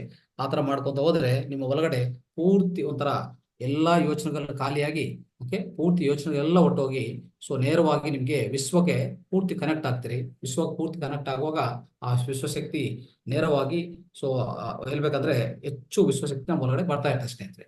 ಸೊ ಇದು ಯಾವ ತರ ಮಾಡ್ಕೋಬೇಕು ನೋಡಿ. ಈ 2 ಕೈಗಳು ತಗೊಳ್ಳಿ, 2 ಕೈಗಳು ಈ ತರ ತಗೊಂಡು ಈ ಮೇಲೆ ಅಂದ್ರೆ ಎಡಗೈ ಮೇಲೆ ಇಟ್ಕೊಂಡು ಮಹಿಳೆಯರು ಎಡಗೈ ಮೇಲೆ ಇಟ್ಕೊಳ್ಳಿ. ಅದೇ ಪುರುಷರಾದ್ರೆ ಬಲಗೈ ಮೇಲೆ ಇಟ್ಕೊಳ್ಳಿ. ಓಕೆ, ಎಡಗೈ ಹಸ್ತ ನಾನು ಮೇಲೆ ಇಡ್ತಾ ಇದ್ದೀನಿ. ಅಂದ್ರೆ ಪುರುಷರಾದ್ರೆ ಬಲಗೈ ಏನಿದೆಯೋ ಆ ಹಸ್ತ ಮೇಲೆ ಇಟ್ಕೊಳ್ಳಿ. ಈ 2 ಬೆರಳು ಒಂದಕ್ಕೊಂದು ಟಚ್ ಆಗ್ಬೇಕು ಸ್ನೇಹಿತರೆ. ನೋಡಿ, ಇದರ ಟಚ್ ಆಗ್ಬೇಕು. ಇಲ್ಲಿ ಏನಾಗುತ್ತೆ, ಈ ಟಚ್ ಆಗುವಾಗ ಇಲ್ಲಿ ಪಿಟ್ಯೂಟರಿ ಗ್ಲ್ಯಾಂಡ್ ಇರುತ್ತೆ. ಈ ಪಿಟ್ಯೂಟರಿ ಗ್ರಂಥಿ ಏನಿದೆಯೋ ಆ ಎನರ್ಜಿ ಸೆಂಟರ್, ಆ ಶಕ್ತಿ ಕೇಂದ್ರ ಇದೆಲ್ಲ ಈ 2 ಹೆಬ್ಬೆರಳಲ್ಲಿ ಇರ್ತದೆ ಸ್ನೇಹಿತರೆ. ಇದು ಈ ತರ ಟಚ್ ಆಗ್ಬೇಕು. ಟಚ್ ಆಗಿ ಈ ತರ ಇಟ್ಕೊಂಡು ಆಮೇಲೆ ತೋಳ ಮೇಲೆ ಇಟ್ಕೊಂಡು ಹಾಗೆ ಕೂತ್ಕೊಂಡು ನಿಮ್ಮ 2 ಕಣ್ಣುಗಳು ಮುಚ್ಕೊಂಡು ಶ್ವಾಸನ ಗಮನಿಸ್ತಾ ಈ ತರ ಒಂದು 10 ನಿಮಿಷ ಕೂತ್ಕೊಳ್ಳಿ. ಅವಾಗ ಪೂರ್ತಿ ಈ ಪಿಟ್ಯೂಟರಿ ಗ್ಲ್ಯಾಂಡ್ ಆಕ್ಟಿವೇಟ್ ಆಗುತ್ತೆ ಒಂದು ಕಡೆ. ಇನ್ನೊಂದು ಈ ಕ್ರೌನ್ ಚಕ್ರ, ಕಿರೀಟ ಚಕ್ರ ಆಕ್ಟಿವೇಟ್ ಆಗುತ್ತೆ ನಮ್ಮ ದೇಹದಲ್ಲಿ. ಸೊ ಪೂರ್ತಿ ಅಂದ್ರೆ ಈ ಪಿಟ್ಯೂಟರಿ ಗ್ಲ್ಯಾಂಡ್ ಆಕ್ಟಿವೇಟ್ ಆಗುವಾಗ ಪ್ರತಿ ಎಲ್ಲಾ ಗ್ರಂಥಿಗಳು ಸಕ್ರಿಯಗೊಳಿಸ್ಕೋಬೇಕು ಸ್ನೇಹಿತರೆ. ಎಲ್ಲಾ ಗ್ರಂಥಿಗಳು ಸರಿಯಾಗಿ ಕೆಲಸ ಮಾಡುತ್ತೆ. ಈ ಪಿಟ್ಯೂಟರಿ ಗ್ಲ್ಯಾಂಡ್ ಏನಾದ್ರು ಇದಕ್ಕೆ ತೊಂದರೆ ಆದ್ರೆ ನೋಡಿ, ಈ ಪಿಟ್ಯೂಟರಿ ಗ್ಲ್ಯಾಂಡ್ ತೊಂದರೆ ಆಗುವಾಗ ನಾವು ನೋಡ್ತಾ ಇರ್ತೀವಿ ಹೆಚ್ಚು ಮಕ್ಕಳು ಇವರೆಲ್ಲ ಅವ್ರ ಮಾನಸಿಕ ದೌರ್ಬಲ್ಯ ಬರುತ್ತೆ. ಅಂದ್ರೆ ಮಾನಸಿಕವಾಗಿ ಅವರು ಒಂಥರ ಮೆಂಟಲಿ ರಿಟಾರ್ಡೆಡ್ ಆಗ್ತಾರೆ ಅಲ್ವಾ. ಶಕ್ತಿ ವಿಹೀನ ಆಗತ್ತೆ. ಏನು ಕೆಲಸ ಮಾಡಕ್ಕಾಗಲ್ಲ, ಏನು ಸಾಧ್ಯ ಆಗಲ್ಲ ಅವ್ರ ಕೈಯಲ್ಲಿ. ಸೊ ಶಕ್ತಿ ಅಂದ್ರೆ ನಿಸ್ಸಹಾಯ ಆಗ್ತದೆ, ನಿಶಕ್ತಿ ಆಗ್ತಾರೆ ಅವರು. ಓಕೆ, ಪೂರ್ತಿ ನಿರ್ವೀರ್ಯ ಆಗ್ತದೆ, ಆರೋಗ್ಯವೂ ನಿರ್ವೀರ್ಯ ಆಗ್ತದೆ ಸ್ನೇಹಿತರೆ. ಅಂತ ಕೆಲಸಗಳು ಈ ಗ್ರಂಥಿ ಸರಿಯಾಗಿ ಕೆಲಸ ಮಾಡಿಲ್ಲ ಅಂದ್ರೆ. ಇನ್ನೊಂದೇನಂದ್ರೆ ನಮ್ಮ ದೇಹದಲ್ಲಿ ಹಾರ್ಮೋನ್ಗಳು ಉತ್ಪನ್ನ ಆಗ್ತಾ ಇರ್ತದೆ. ಅರ್ಥ ಮಾಡ್ಕೊಳ್ಳಿ, ಈ ಹಾರ್ಮೋನ್ಗಳು ಉತ್ಪನ್ನ ಆಗೋದನ್ನು ಖಂಡಿತವಾಗಿ ಉಂಟಾಗ್ತದೆ ಸ್ನೇಹಿತರೆ. ಈ ಪಿಟ್ಯೂಟರಿ ಗ್ಲ್ಯಾಂಡ್ ಸರಿಯಾಗಿ ಕೆಲಸ ಮಾಡಿಲ್ಲ ಅಂದ್ರೆ ನಮ್ಮ ದೇಹದಲ್ಲಿ ಎಷ್ಟು ಹಾರ್ಮೋನ್ ಉತ್ಪನ್ನ ಆಗತ್ತೋ ಅವೆಲ್ಲಾನು ಉಂಟಾಗತ್ತೆ. ಅವೆಲ್ಲಾನು ಸೊ ಹೇಳ್ಬೇಕಂದ್ರೆ ಅಸ್ತವ್ಯಸ್ತ ಆಗತ್ತೆ, ಅಸಮತೋಲ್ಯ ಆಗತ್ತೆ. ಅವಾಗ ಎಷ್ಟು ರೋಗಗಳಂದ್ರೆ ಎಲ್ಲಾ ರೋಗಗಳು ಇದರಿಂದ ಬರುತ್ತೆ. ಅದಕ್ಕೆ ಮಾನಸಿಕ ಕಾಯಿಲೆಗಳು ಹೆಚ್ಚಾಗಂತ ಹೇಳ್ತೀವಲ್ಲ ನಾವು. 95% ಪ್ರತಿಯೊಂದು ರೋಗ ಈ ಮಾನಸಿಕದಿಂದನೇ ಸೈಕೋಸೊಮ್ಯಾಟಿಕ್ ಡಿಸಾರ್ಡರ್ಸ್ ಅಂತ ಕರಿತಾ ಇರ್ತೀವಿ. ಅದಕ್ಕೆ ಕಾರಣ ಈ ಪಿಟ್ಯೂಟರಿ ಗ್ಲ್ಯಾಂಡ್ ಸರಿಯಾಗಿ ಕೆಲಸ ಮಾಡ್ತಾ ಇಲ್ಲ. ಅರ್ಥ ಮಾಡ್ಕೊಳ್ಳಿ. ಓಕೆ, ಸೊ ಅದಕ್ಕೋಸ್ಕರ ಇದು ನಾವು ಪ್ರತಿದಿನ ಧ್ಯಾನ ಮುದ್ರಾ ಒಂದು 10 ನಿಮಿಷ ಪ್ರಾಕ್ಟೀಸ್ ಮಾಡಿದ್ರೆ ಖಂಡಿತವಾಗಿ ನೀವು ಸಕ್ರಿಯಗೊಳಿಸ್ಕೋಬಹುದು. ಓಕೆ, ಸೊ ಈ ತರ ಸ್ನೇಹಿತರೆ ಇವೆಲ್ಲ ಮುದ್ರಗಳು ಹೇಳಿದ್ವಿ. ಸೊ ಮುದ್ರಗಳು ಒಂದು ಕಡೆ ಗ್ರಂಥಿಗಳು, ಮತ್ತೆ ಈ ಕಡೆ ನಮ್ಮ ನಮ್ಮ ಪಂಚಭೂತ ತತ್ವಗಳೇನಿದೆಯೋ ಇವೆಲ್ಲಾನು ನಾವು ಸಮತೋಲನಗೊಳಿಸ್ಕೋಬೇಕು, ಆಕ್ಟಿವೇಟ್ ಮಾಡ್ಕೋಬೇಕಂದ್ರೆ ಇವತ್ತಿನ ಕಾರ್ಯಕ್ರಮದ ಏನೇನು ನಾವು ಚರ್ಚೆ ಮಾಡಿದ್ವೋ ಇದೆಲ್ಲಾನು ದಯವಿಟ್ಟು ಸರಿಯಾಗಿ ಪಾಲನೆ ಮಾಡಿ ಪ್ರತಿಯೊಂದು ದಿವಸ ಇದನ್ನು ನೀವು ಪಾಲನೆ ಮಾಡ್ತಾ ಹೋದ್ರೆ ಯಾವ ತರ ನೀವು ಆಕ್ಯುಪ್ರೆಷರ್ ಅಲ್ಲಿ ಪಾಯಿಂಟ್ಸ್ ಪ್ರೆಸ್ ಮಾಡ್ಕೊಂಡು ಆಕ್ಟಿವೇಟ್ ಮಾಡ್ಕೊಂತ ಇರ್ತಿರೋ ಅದೇ ತರ ಇದನ್ನು ಮಾಡಿ ಕೊನೆಯದಾಗಿ ನೋಡಿ ಈ ಪ್ರಾಣ ಮುದ್ರಣ ಸ್ವಲ್ಪ ಮಾಡ್ಕೋಬೇಕು ಸ್ನೇಹಿತರೆ. ಇದೆಲ್ಲ ಮಾಡಿದ್ಮೇಲೆ ಈ ಎಲ್ಲಾ ಮುದ್ರೆಗಳು 10 ನಿಮಿಷ ಮಾಡ್ತಿರಲ್ಲ, ಈಗ ಹೇಳಿರುವಂತ 7 ಮುದ್ರೆಗಳು ಏನಿದೆಯೋ 7 ಮುದ್ರೆಗಳು 10 ನಿಮಿಷ ಮಾಡಿದ ಮೇಲೆ ಕೊನೆಯದಾಗಿ ಪ್ರಾಣ ಮುದ್ರ ನಿಮ್ಗೆ ಗೊತ್ತು, ಇದೊಂದು 5 ನಿಮಿಷ ಮಾಡ್ಕೊಳ್ಳಿ. ಎಲ್ಲ 10 ನಿಮಿಷ ಮಾಡ್ತಿರಲ್ಲ, ಈ ಪ್ರಾಣ ಮುದ್ರನು 5 ನಿಮಿಷ ಮಾಡ್ಕೊಳ್ಳಿ. ಯಾವ್ದಾರ ನಾವು ಆಕುಪ್ರದಲ್ಲಿ ಎಲ್ಲಾ ಪಾಯಿಂಟ್ ಒತ್ತಡ ಕೊಟ್ಟಿದ ಮೇಲೆ 1 ನಿಮಿಷ ಒತ್ತಡ ಕೊಡ್ತೀವಿ, ಕೊನೆಯದಾಗಿ 1 ನಿಮಿಷ ಲಿಂಪ್ ಗ್ಲ್ಯಾಂಡ್ 16ನೇ ಪಾಯಿಂಟ್ ಆಕ್ಟಿವೇಟ್ ಮಾಡ್ತೀವಿ. ಇದು ಎರಡು ಒಂದೇ, ಪ್ರಾಣ ಮುದ್ರ ಮತ್ತೆ ಲಿಂಪ್ ಗ್ಲ್ಯಾಂಡ್ ಎರಡು ಒಂದೇ, ಅರ್ಥ ಮಾಡ್ಕೊಳ್ಳಿ ಸ್ನೇಹಿತರೆ. ಇದು ಇವತ್ತಿನ ಸಮಗ್ರ ಜೀವನ ಶೈಲಿ ಭಾಗವಾಗಿ